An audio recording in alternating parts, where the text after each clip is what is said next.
Hockey ਵਾਲੀਆਂ ਮੁਟਿਆਰਾਂ ਦਾ final ਦੇ ਵਿੱਚ ਖੇਡਣ ਦਾ ਸੁਪਨਾ ਟੁੱਟ ਗਿਆ, ਪਰ ਕਾਂਸੇ ਦਾ ਮੈਡਲ ਹਾਲੇ ਵੀ ਲਿਆਂਦਾ ਜਾ ਸਕਦਾ ਹੈ। ਕਾਂਸੇ ਦਾ ਮੈਡਲ ਲੈਣ ਦੇ ਲਈ ਮੈਚ ਜਲਦੀ ਹੋਵੇਗਾ। ਅਧਿਆਪਕਾਂ ਨੂੰ ਜੋਸ਼ ਚੜ ਗਿਆ, ਸਰਕਾਰ ਦੇ ਹੋਸ਼ ਉੱਡ ਗਏ ਨੇ। ਮਾਸਟਰਾਂ ਨੇ ਵਰਦੇ ਮੀਂਹ ਦੇ ਵਿੱਚ ਸਰਕਾਰ ਨੂੰ ਕਾਫੀ ਚੰਡਿਆ। ਭਾਰਤੀ ਸੰਸਦ ਦੇ ਬਾਹਰ ਸ਼ਰੀਕਾਂ ਵਾਂਗ ਲੜਕੇ ਰਵਨੀਤ ਬਿੱਟੂ ਤੇ ਹਰਸਿਮਰਤ ਬਾਦਲ ਨੇ ਆਪਣਾ ਮਜ਼ਾਕ ਆਪ ਹੀ ਬਣਾ ਲਿਆ। ਮਨਪ੍ਰੀਤ ਬਾਦਲ ਦੇ ਵਿੱਚ ਸਾਹ ਸੱਤ ਕਿਉਂ ਨਹੀਂ ਰਿਹਾ, ਖਾਸ ਖਬਰ ਦੱਸਾਂਗੇ। ਗੰਨਾ ਕਿਸਾਨਾਂ ਦਾ ਬਕਾਇਆ ਨਾ ਦੇਣ ਤੇ ਹੁਣ ਸੁਪਰੀਮ ਕੋਰਟ ਮੂਹਰੇ ਆ ਗਈ ਹੈ। ਦੋ ਪਾਇਲਟ ਜਿਹੜੇ ਜਹਾਜ਼ ਦੇ ਕ੍ਰੈਸ਼ ਹੋਣ ਤੋਂ ਬਾਅਦ ਲਾਪਤਾ ਸੀ, ਹਾਲੇ ਤੱਕ ਨਹੀਂ ਲੱਭੇ ਨੇ। ਸਤਿ ਸ਼੍ਰੀ ਅਕਾਲ ਜੀ। ਐਮਰਜੈਂਸੀ ਬੁਲੇਟਿਨ ਦੇਖਣ ਵਾਲੇ ਸਾਡੇ ਸਾਰੇ ਦਰਸ਼ਕਾਂ ਦਾ ਬਹੁਤ-ਬਹੁਤ ਸਵਾਗਤ ਹੈ। ਖਾਸ ਖਬਰਾਂ ਦੇ ਖਾਸ ਬੁਲੇਟਿਨ ਦੇ ਵਿੱਚ ਤੁਹਾਨੂੰ ਸਭ ਤੋਂ ਪਹਿਲਾਂ ਕੱਲ ਦੀ ਲੋਕ ਰਾਏ ਦਾ ਨਤੀਜਾ ਦੱਸ ਦਿੰਦੇ ਹਾਂ। ਲੋਕ ਰਾਏ ਸੀ ਕਿ ਭਾਰਤ ਸਰਕਾਰ ਨੇ ਕਿਹਾ ਹੈ ਕਿ ਪਾਕਿਸਤਾਨ ਸਰਕਾਰ ਸਾਨੂੰ ਕਰਤਾਰਪੁਰ ਸਾਹਿਬ ਦੇ ਲਾਂਘੇ ਰਾਹੀਂ ਯਾਤਰਾ ਦੀ ਇਜਾਜ਼ਤ ਨਹੀਂ ਦੇ ਰਹੀ। ਭਾਰਤ ਸਰਕਾਰ ਦੇ ਇਸ ਬਿਆਨ ਦੇ ਨਾਲ ਤੁਸੀਂ ਕਿੰਨਾ ਕੁ ਸਹਿਮਤ ਹੋ? ਸਿਰਫ 5% ਸਾਡੇ ਦਰਸ਼ਕਾਂ ਨੇ ਸਹਿਮਤੀ ਜਤਾਈ ਹੈ, ਯਾਨੀ ਕਿ ਉਹਨਾਂ ਨੂੰ ਭਾਰਤ ਸਰਕਾਰ ਦੇ ਇਸ ਬਿਆਨ ਤੇ ਯਕੀਨ ਨਹੀਂ ਹੋ ਰਿਹਾ। 95% ਦਰਸ਼ਕਾਂ ਨੂੰ ਲੱਗਦਾ ਹੈ ਕਿ ਭਾਰਤ ਸਰਕਾਰ ਇਹ ਗਲਤ ਕਹਿ ਰਹੀ ਹੈ। ਅੱਜ ਦੀ ਲੋਕ ਰਾਏ ਹੈ ਕਿ ਦਿੱਲੀ ਦੇ ਇੱਕ ਸ਼ਮਸ਼ਾਨ ਘਾਟ ਦੇ ਵਿੱਚ ਲੱਗੇ ਵਾਟਰ ਕੂਲਰ ਤੋਂ ਪਾਣੀ ਪੀਣ ਗਈ ਨੇੜੇ ਰਹਿੰਦੇ ਪਰਿਵਾਰ ਦੀ 9 ਸਾਲਾ ਬੱਚੀ ਦੇ ਨਾਲ ਸ਼ਮਸ਼ਾਨ ਘਾਟ ਦੇ ਕਰਿੰਦਿਆਂ ਨੇ ਬਲਾਤਕਾਰ ਕਰਕੇ ਉਸ ਤੋਂ ਬਾਅਦ ਕਰੰਟ ਲਾ ਕੇ ਮਾਰ ਦਿੱਤਾ। ਬੱਚੀ ਨੂੰ ਸਾੜ ਵੀ ਦਿੱਤਾ। ਮਾਪਿਆਂ ਦੇ ਹੱਥ ਅੱਧ ਸੜੀ ਲਾਸ਼ ਲੱਗੀ ਹੈ। ਇਹਨਾਂ ਦਰਿੰਦਿਆਂ ਨੂੰ ਕੀ ਸਜ਼ਾ ਮਿਲਣੀ ਚਾਹੀਦੀ ਹੈ? ਅੱਜ ਯੈਸ ਜਾਂ ਨੋ ਦੇ ਵਿੱਚ ਉੱਤਰ ਨਹੀਂ ਹੈ। ਅੱਜ ਤੁਹਾਡੀ ਰਾਏ ਹੈ, ਤੁਹਾਨੂੰ ਕੀ ਲੱਗਦਾ ਹੈ ਕਿ ਇਹਨਾਂ ਨੂੰ ਸਜ਼ਾ ਕੀ ਮਿਲਣੀ ਚਾਹੀਦੀ ਹੈ? ਅਸੀਂ ਜਿਹੜੇ ਤੁਹਾਡੇ ਜਵਾਬ ਨੇ ਸਾਰਿਆਂ ਦੇ ਭਾਵੇਂ ਨਹੀਂ ਇਸ ਬੁਲੇਟਿਨ ਦੇ ਵਿੱਚ ਲੈ ਪਾਵਾਂਗੇ, ਪਰ ਅਸੀਂ ਜ਼ਰੂਰ ਦੱਸਾਂਗੇ ਕਿ ਕਿਸ ਨੇ ਕੀ ਜਵਾਬ ਦਿੱਤਾ ਹੈ, ਕਿਉਂਕਿ ਬਹੁਤ ਹੀ ਸੰਗੀਨ, ਬਹੁਤ ਹੀ ਨਾਜ਼ੁਕ ਮਸਲਾ ਹੈ ਤੇ ਇੱਕ ਵੱਡਾ ਕੋੜ ਹੈ ਸਮਾਜ ਨੂੰ ਲੱਗਿਆ ਹੋਇਆ, ਜਿਹੜਾ ਖਤਮ ਹੋਣਾ ਚਾਹੀਦਾ ਹੈ। ਖਬਰਾਂ ਦੇ ਬੁਲੇਟਿਨ ਦੇ ਵਿੱਚ ਹੁਣ ਖਬਰਾਂ ਵਿਸਥਾਰ ਦੇ ਨਾਲ, ਤੇ ਪਹਿਲਾਂ ਪੰਜਾਬ ਦੀਆਂ ਖਬਰਾਂ ਤੁਹਾਨੂੰ ਦੱਸਾਂਗੇ, ਪਰ ਉਸ ਤੋਂ ਵੀ ਪਹਿਲਾਂ ਖਾਸ ਖਬਰ ਇਹੀ ਦਿੱਲੀ ਦੀ ਖਾਸ ਖਬਰ ਤੁਹਾਨੂੰ ਦੱਸ ਦਿੰਦੇ ਹਾਂ। ਦਿੱਲੀ ਦੇ ਵਿੱਚ ਕੌਮੀ ਬਾਲ ਅਧਿਕਾਰ ਸੁਰੱਖਿਆ ਕਮਿਸ਼ਨ ਨੇ ਇੱਕ 9 ਸਾਲਾ ਬੱਚੀ ਦੇ ਬਲਾਤਕਾਰ ਦੇ ਕਤਲ ਮਾਮਲੇ ਦਾ ਸਿਊ ਮੋਟੋ ਨੋਟਿਸ ਲਿਆ, ਯਾਨੀ ਕਿ ਆਪਣੇ ਆਪ ਨੋਟਿਸ ਲਿਆ ਹੈ। NCPCR ਨੇ DCP ਦੱਖਣ ਪੱਛਮ ਨੂੰ ਪੱਤਰ ਲਿਖ ਕੇ 48 ਘੰਟਿਆਂ ਦੇ ਅੰਦਰ ਰਿਪੋਰਟ ਮੰਗੀ ਹੈ, ਵਿਸਥਾਰਿਤ ਰਿਪੋਰਟ ਮੰਗੀ ਹੈ। ਇਸ ਮਾਮਲੇ ਵਿੱਚ ਹੁਣ ਤੱਕ ਪੁਲਿਸ 4 ਮੁਲਜ਼ਮਾਂ ਨੂੰ ਗ੍ਰਿਫਤਾਰ ਵੀ ਕਰ ਚੁੱਕੀ ਹੈ। ਬੱਚੀ ਦੇ ਪਰਿਵਾਰ ਵਾਲਿਆਂ ਦਾ ਦੋਸ਼ ਹੈ ਕਿ ਉਹ ਐਤਵਾਰ ਨੂੰ ਪਾਣੀ ਭਰਨ ਦੇ ਲਈ ਸ਼ਮਸ਼ਾਨ ਘਾਟ ਗਈ ਸੀ। ਉੱਥੇ ਲੜਕੀ ਨਾਲ ਬਲਾਤਕਾਰ ਕਰਨ ਤੋਂ ਬਾਅਦ ਉਸ ਦਾ ਕਤਲ ਕਰਕੇ ਕਾਲੀ ਦੇ ਵਿੱਚ ਲਾਸ਼ ਨੂੰ ਸਾੜਨ ਦੀ ਕੋਸ਼ਿਸ਼ ਕੀਤੀ ਗਈ। ਹਾਲਾਂਕਿ ਉੱਥੇ ਦੇ ਪੁਜਾਰੀਆਂ ਦਾ ਕਹਿਣਾ ਹੈ ਕਿ ਕੂਲਰ ਤੋਂ ਪਾਣੀ ਭਰਦੇ ਵਕਤ ਬੱਚੀ ਨੂੰ ਕਰੰਟ ਲੱਗ ਗਿਆ ਸੀ, ਜਿਸ ਕਰਕੇ ਉਸ ਦੀ ਮੌਤ ਹੋ ਗਈ। ਤੇ ਇੱਥੇ ਪੁਜਾਰੀ ਨੇ ਜੇ ਅਜਿਹਾ ਕਿਹਾ ਹੈ, ਪੁਜਾਰੀ ਇੱਕ ਅਜਿਹਾ ਸ਼ਬਦ ਹੈ ਜਿਹੜਾ ਕਿ ਧਰਮ ਦੇ ਨਾਲ ਜੁੜਿਆ ਹੋਇਆ ਹੈ। ਜੇ ਉਹਨਾਂ ਨੇ ਵੀ ਇਹ ਕੁਕਰਮ ਹੁੰਦੇ ਦੇਖਿਆ ਤਾਂ ਇਸ ਤੋਂ ਵੱਡੀ ਸ਼ਰਮਸਾਰ ਕਰਨ ਵਾਲੀ ਗੱਲ ਕੋਈ ਹੋ ਨਹੀਂ ਸਕਦੀ ਕਿ ਧਰਮ ਦੇ ਕੱਪੜਿਆਂ ਦੇ ਵਿੱਚ ਲਿਪਟ ਕੇ ਤੁਸੀਂ ਕੀ ਕਾਰਨਾਮੇ ਕਰਦੇ ਹੋ। ਦੋਸ਼ ਹੈ ਕਿ ਬੱਚੀ ਦੀ ਮਾਂ ਜਦੋਂ ਸ਼ਮਸ਼ਾਨ ਘਾਟ ਪਹੁੰਚੀ ਤਾਂ ਪੁਜਾਰੀ ਨੇ ਪੁਲਿਸ ਦਾ ਡਰ ਦਿਖਾਉਂਦੇ ਹੋਏ ਅੰਤਿਮ ਸੰਸਕਾਰ ਕਰ ਦਿੱਤਾ ਬੱਚੀ ਦਾ। 2 ਘੰਟਿਆਂ ਬਾਅਦ ਜਦੋਂ ਪਰਿਵਾਰ ਪਿੰਡ ਪਹੁੰਚਿਆ ਤਾਂ ਪਿੰਡ ਵਾਸੀ ਪਰਿਵਾਰ ਸਮੇਤ ਵਾਪਸ ਆਏ। ਫਿਰ ਚਿਖਾ ਨੂੰ ਬੁਝਾ ਦਿੱਤਾ ਗਿਆ ਤੇ ਅੱਧ ਸੜੀ ਲਾਸ਼ ਹੈ ਜਿਹੜੀ ਉਹ ਬੱਚੀ ਦੀ ਮਿਲੀ ਹੈ। ਇਸ ਮਾਮਲੇ ਵਿੱਚ ਰਿਸ਼ਤੇਦਾਰਾਂ ਦੇ ਦੋਸ਼ ਤੇ ਸ਼ਮਸ਼ਾਨ ਘਾਟ ਦੇ ਪੁਜਾਰੀ ਤੇ 3 ਹੋਰਾਂ ਦੇ ਖਿਲਾਫ ਰਿਪੋਰਟ ਦਰਜ ਕਰਨ ਤੋਂ ਬਾਅਦ ਸਾਰਿਆਂ ਨੂੰ ਗ੍ਰਿਫਤਾਰ ਕਰ ਲਿਆ ਗਿਆ। DCP ਦੱਖਣ ਪੱਛਮ ਇੰਗਿਤ ਪ੍ਰਤਾਪ ਸਿੰਘ ਨੇ ਦੱਸਿਆ ਕਿ ਮੰਗਲਵਾਰ ਨੂੰ ਬੱਚੀ ਦੇ ਸਰੀਰ ਦੇ ਬਚੇ ਹੋਏ ਅੰਗਾਂ ਦਾ ਪੋਸਟਮਾਰਟਮ ਕੀਤਾ ਗਿਆ ਸੀ, ਪਰ ਡਾਕਟਰ ਕਹਿੰਦੇ ਨੇ ਕਿ ਮੌਤ ਦੇ ਕਾਰਨਾਂ ਬਾਰੇ ਕਿਸੇ ਸਿੱਟੇ ਤੇ ਪਹੁੰਚ ਨਹੀਂ ਸਕੇ ਕਿਉਂਕਿ ਲਾਸ਼ ਅੱਧੀ ਸੜ ਚੁੱਕੀ ਸੀ। DCP ਦੇ ਮੁਤਾਬਿਕ ਅੰਤਿਮ ਰਸਮਾਂ ਦੇ ਲਈ ਪਰਿਵਾਰ ਨੂੰ ਬਾਕੀ ਬਚੀ ਲਾਸ਼ ਦਾ ਹਿੱਸਾ ਉਹ ਸੌਂਪ ਦਿੱਤਾ ਗਿਆ। ਮੁੱਖ ਦੋਸ਼ੀ ਦੇ ਘਰੋਂ ਸਬੂਤ ਅਤੇ ਦੋਸ਼ੀ ਦੇ ਸਰੀਰ ਤੋਂ ਸਾਰੇ ਜੀਵ ਵਿਗਿਆਨਕ ਸਬੂਤ ਇਕੱਠੇ ਕਰ ਲਏ ਨੇ। FSL ਦੀ ਟੀਮ ਨੇ ਵਾਟਰ ਕੂਲਰ ਦਾ ਵੀ ਟੈਸਟ ਕੀਤਾ। ਰਿਪੋਰਟ ਦੀ ਉਡੀਕ ਕੀਤੀ ਜਾ ਰਹੀ ਹੈ। ਜਾਂਚ ਦੇ ਅੱਗੇ ਵਧਣ ਦੇ ਨਾਲ ਦੋਸ਼ੀ ਦੇ ਰਿਮਾਂਡ ਦੀ ਮੰਗ ਪੁਲਿਸ ਕਹਿੰਦੀ ਹੈ ਕਿ ਅਸੀਂ ਕਰਾਂਗੇ। ਸੋ ਇਸ ਘਟਨਾ ਤੋਂ ਬਾਅਦ ਰਾਜਧਾਨੀ ਦੇ ਵਿੱਚ ਲੋਕ ਹੁਣ ਫਿਰ ਗੁੱਸੇ ਦੇ ਵਿੱਚ ਨੇ। ਰਾਜਧਾਨੀ ਦਿੱਲੀ ਵਿੱਚ ਔਰਤਾਂ ਦੀ ਸੁਰੱਖਿਆ ਤੇ ਫਿਰ ਤੋਂ ਸਵਾਲ ਖੜੇ ਹੋ ਗਏ ਨੇ। ਔਰਤਾਂ ਦੀ ਹੀ ਨਹੀਂ, ਆਪਾਂ ਕਹਿ ਲਈਏ ਕਿ ਬੱਚੀਆਂ ਵੀ ਸੁਰੱਖਿਅਤ ਨਹੀਂ ਹਨ। ਇੱਕ 9 ਸਾਲ ਦੀ ਬੱਚੀ ਦੇ ਨਾਲ ਦੁਸ਼ਕਰਮ ਕੀਤਾ ਗਿਆ ਹੈ। ਇਸ ਦੇ ਨਾਲ ਵਿਰੋਧੀ ਧਿਰ ਵੱਲੋਂ ਕਾਨੂੰਨ ਵਿਵਸਥਾ ਤੇ ਵੀ ਸਵਾਲ ਚੁੱਕੇ ਗਏ ਨੇ। ਇਸ ਮਾਮਲੇ ਦੇ ਵਿੱਚ ਸਿਆਸਤ ਵੀ ਤੇਜ਼ ਹੋ ਗਈ ਹੈ। ਦਿੱਲੀ ਦੇ ਮੁੱਖ ਮੰਤਰੀ ਅਰਵਿੰਦ ਕੇਜਰੀਵਾਲ ਤੇ ਕਾਂਗਰਸ ਦੇ ਜਿਹੜੇ ਲੀਡਰ ਹੈਗੇ ਨੇ ਰਾਹੁਲ ਗਾਂਧੀ, ਉਹ ਪੀੜਤ ਪਰਿਵਾਰ ਨੂੰ ਜਾ ਕੇ ਮਿਲੇ ਨੇ। ਰਾਹੁਲ ਗਾਂਧੀ ਨੇ ਮੁਲਾਕਾਤ ਤੋਂ ਬਾਅਦ ਕਿਹਾ ਕਿ ਨਿਆਂ ਦੇ ਰਾਹ ਤੇ ਮੈਂ ਪਰਿਵਾਰ ਦੇ ਨਾਲ ਹਾਂ, 1 ਇੰਚ ਵੀ ਪਿੱਛੇ ਨਹੀਂ ਹਟਾਂਗਾ। ਗਾਂਧੀ ਨੇ ਕਿਹਾ ਕਿ ਪਰਿਵਾਰ ਨਿਆਂ ਮੰਗ ਰਿਹਾ ਹੈ ਤੇ ਬੋਲ ਰਿਹਾ ਹੈ ਕਿ ਸਾਨੂੰ ਨਿਆਂ ਨਹੀਂ ਮਿਲ ਰਿਹਾ ਤੇ ਉਸ ਨੂੰ ਮਦਦ ਦੀ ਲੋੜ ਹੈ। ਬਾਅਦ ਵਿੱਚ ਇੱਕ ਟਵੀਟ ਕਰਦੇ ਹੋਏ ਰਾਹੁਲ ਗਾਂਧੀ ਨੇ ਲਿਖਿਆ ਕਿ ਮਾਤਾ ਪਿਤਾ ਦੇ ਅਥਰੂ ਸਿਰਫ ਇੱਕ ਗੱਲ ਕਹਿ ਰਹੇ ਨੇ ਕਿ ਉਹਨਾਂ ਦੀ ਧੀ, ਦੇਸ਼ ਦੀ ਧੀ ਨਿਆਂ ਦੀ ਹੱਕਦਾਰ ਹੈ ਤੇ ਇਸ ਨਿਆਂ ਦੇ ਰਾਹ ਤੇ ਮੈਂ ਉਹਨਾਂ ਦੇ ਨਾਲ ਹਾਂ। ਕਾਂਗਰਸ ਦੇ ਵੱਲੋਂ ਜਾਂ ਕਹਿ ਲਈਏ ਕਿ ਰਾਹੁਲ ਗਾਂਧੀ ਦੇ ਵੱਲੋਂ ਪਰਿਵਾਰ ਨਾਲ ਮੁਲਾਕਾਤ ਤੋਂ ਬਾਅਦ ਬੀਜੇਪੀ ਤੜਫੀ ਹੈ। ਬੀਜੇਪੀ ਦੇ ਜਿਹੜੇ ਬੁਲਾਰੇ ਹੈਗੇ ਨੇ ਸੰਬਿਤ ਪਾਤਰਾ, ਉਹਨਾਂ ਨੇ ਕਿਹਾ ਕਿ ਕਿਸੇ ਸੂਬੇ ਦੇ ਬਲਾਤਕਾਰ ਦੇ ਵਿਸ਼ੇ ਵਿੱਚ ਚਿੰਤਾ ਜ਼ਾਹਿਰ ਕਰਨਾ ਅਤੇ ਕਿਸੇ ਸੂਬੇ ਦੇ ਬਲਾਤਕਾਰ ਦੇ ਵਿਸ਼ੇ ਵਿੱਚ ਚਿੰਤਾ ਪ੍ਰਗਟ ਨਾ ਕਰਨਾ, ਇਹ ਦੇਖਦੇ ਹੋਏ ਕਿ ਕਿਸ ਸੂਬੇ ਦੇ ਵਿੱਚ ਕਿਸ ਦੀ ਸਰਕਾਰ ਹੈ, ਇਹ ਵੀ ਆਪਣੇ ਆਪ ਦੇ ਵਿੱਚ ਇੱਕ ਘੋਰ ਅਪਰਾਧ ਹੈ। ਐਨਸੀਆਰਬੀ ਦੇ ਅੰਕੜਿਆਂ ਦੇ ਮੁਤਾਬਿਕ ਰਾਜਸਥਾਨ ਦੇ ਵਿੱਚ ਬਲਾਤਕਾਰ ਸਭ ਤੋਂ ਵੱਧ ਹੁੰਦੇ ਨੇ। ਯਾਨੀ ਕਿ ਸੰਬਿਤ ਪਾਤਰਾ ਕਹਿ ਰਹੇ ਨੇ ਕਿ ਕਾਂਗਰਸ ਇਸ ਮੁੱਦੇ ਤੇ ਸਿਆਸਤ ਕਰ ਰਹੀ ਹੈ। ਦਿੱਲੀ ਦੇ ਮੁੱਖ ਮੰਤਰੀ ਅਰਵਿੰਦ ਕੇਜਰੀਵਾਲ ਵੀ ਪੀੜਤ ਪਰਿਵਾਰ ਨੂੰ ਮਿਲਣ ਪਹੁੰਚੇ ਤੇ ਕੇਜਰੀਵਾਲ ਨੇ 10 ਲੱਖ ਰੁਪਏ ਦੀ ਐਕਸ ਗ੍ਰੇਸ਼ੀਆ ਗ੍ਰਾਂਟ ਦਾ ਐਲਾਨ ਬੱਚੀ ਦੇ ਪਰਿਵਾਰ ਲਈ ਕਰ ਦਿੱਤਾ ਹੈ। ਕਹਿੰਦੇ ਕਿ ਬੱਚੀ ਨੂੰ ਤਾਂ ਵਾਪਸ ਨਹੀਂ ਲਿਆਂਦਾ ਜਾ ਸਕਦਾ, ਅਜਿਹਾ ਘਾਟਾ ਹੈ ਜਿਸ ਨੂੰ ਮੈਂ 10 ਲੱਖ ਨਾਲ ਨਹੀਂ ਪੂਰਾ ਕਰ ਸਕਦਾ, ਪਰ ਹੋਰ ਮੈਂ ਕੁਝ ਕਰ ਵੀ ਨਹੀਂ ਸਕਦਾ। ਨਿਆਂ ਅਸੀਂ ਦਿਵਾਵਾਂਗੇ, ਪਰ ਇੰਨੀ ਕੁ ਮਦਦ ਹੈ ਜਿਹੜੀ ਮੈਂ ਪਰਿਵਾਰ ਦੀ ਕਰ ਸਕਦਾ ਤੇ ਮੈਜਿਸਟਰੀਅਲ ਇਨਕੁਆਇਰੀ ਦਾ ਜਿਹੜਾ ਆਰਡਰ ਹੈ ਉਹ ਮੁੱਖ ਮੰਤਰੀ ਨੇ ਦੇ ਦਿੱਤਾ ਹੈ। ਕਹਿੰਦੇ ਦੋਸ਼ੀਆਂ ਨੂੰ ਸਖਤ ਤੋਂ ਸਖਤ ਸਜ਼ਾ ਦੇਵਾਂਗੇ। ਅਗਲੀ ਖਬਰ ਹਾਕੀ ਦੇ ਮੈਦਾਨ ਤੋਂ ਤੁਹਾਨੂੰ ਦੱਸਾਂਗੇ। ਓਲੰਪਿਕਸ ਹਾਕੀ ਦੇ ਮੈਦਾਨ ਤੋਂ ਖਬਰ ਹੈ ਜਿਹੜੀ ਥੋੜੀ ਨਿਰਾਸ਼ ਕਰਨ ਵਾਲੀ ਜ਼ਰੂਰ ਹੈ, ਪਰ ਉਸ ਤੋਂ ਪਹਿਲਾਂ ਇੱਕ ਹਿਮਾਚਲ ਤੋਂ ਵੱਡੀ ਖਬਰ ਆ ਰਹੀ ਹੈ। ਉਹ ਤੁਹਾਨੂੰ ਦੱਸ ਦਿੰਦੇ ਹਾਂ ਕਿ ਇੱਥੇ ਹੁਣ ਜੇ ਤੁਸੀਂ ਘੁੰਮਣ ਜਾਣਾ ਹੈ ਤਾਂ ਤੁਹਾਡੇ ਲਈ ਨੈਗੇਟਿਵ ਰਿਪੋਰਟ ਕੋਰੋਨਾ ਵਾਇਰਸ ਦੀ ਫੇਰ ਤੋਂ ਜ਼ਰੂਰੀ ਕਰ ਦਿੱਤੀ ਹੈ। ਸੂਬਾ ਸਰਕਾਰ ਨੇ ਸਾਰੇ ਸੈਲਾਨੀਆਂ ਦੇ ਲਈ, ਚਾਹੇ ਉਹ ਕਿਸੇ ਵੀ ਸੂਬੇ ਤੋਂ ਹਿਮਾਚਲ ਦੇ ਵਿੱਚ ਐਂਟਰ ਕਰਨ, ਉਹਨਾਂ ਦੇ ਕੋਲ ਨੈਗੇਟਿਵ ਰਿਪੋਰਟ ਹੋਣੀ ਚਾਹੀਦੀ ਹੈ RT-PCR ਦੀ। 72 ਘੰਟਿਆਂ ਤੋਂ ਵੱਧ ਪੁਰਾਣੀ ਨਹੀਂ ਹੋਣੀ ਚਾਹੀਦੀ। ਕੋਰੋਨਾ ਵੈਕਸੀਨ ਦਾ ਪਹਿਲਾ ਜਾਂ ਦੂਸਰਾ ਟੀਕਾ ਲਗਵਾਉਣ ਵਾਲੇ ਸੈਲਾਨੀ ਨੇ ਜਿਹੜੇ ਉਹ ਕੋਵਿਡ ਸਰਟੀਫਿਕੇਟ ਦਿਖਾ ਕੇ ਸੂਬੇ 'ਚ ਦਾਖਲ ਹੋ ਸਕਦੇ ਨੇ। ਟੀਕੇ ਵੈਕਸੀਨ ਦਾ ਜਿਹੜਾ ਸਰਟੀਫਿਕੇਟ ਹੈ ਉਹ ਦਿਖਾ ਕੇ ਵੀ ਦਾਖਲ ਹੋ ਸਕਦੇ ਨੇ। ਸੋ ਭਾਰਤੀ ਮਹਿਲਾ ਹਾਕੀ ਟੀਮ ਫਾਈਨਲ ਦੇ ਵਿੱਚ ਜਾਣ ਤੋਂ ਖੁੰਝ ਗਈ ਹੈ। ਟੋਕੀਓ ਓਲੰਪਿਕਸ ਦੇ ਸੈਮੀਫਾਈਨਲ ਮੁਕਾਬਲੇ ਦੇ ਵਿੱਚ ਕੁੜੀਆਂ ਦੀ ਹਾਕੀ ਟੀਮ ਅਰਜਨਟਾਈਨਾ ਤੋਂ 1-2 ਦੇ ਨਾਲ ਹਾਰ ਗਈ ਹੈ। ਯਾਨੀ ਕਿ ਅਰਜਨਟੀਨਾ ਨੇ 2 ਗੋਲ ਕੀਤੇ ਤੇ ਭਾਰਤ 1 ਗੋਲ ਕਰਕੇ ਪਛੜ ਗਿਆ।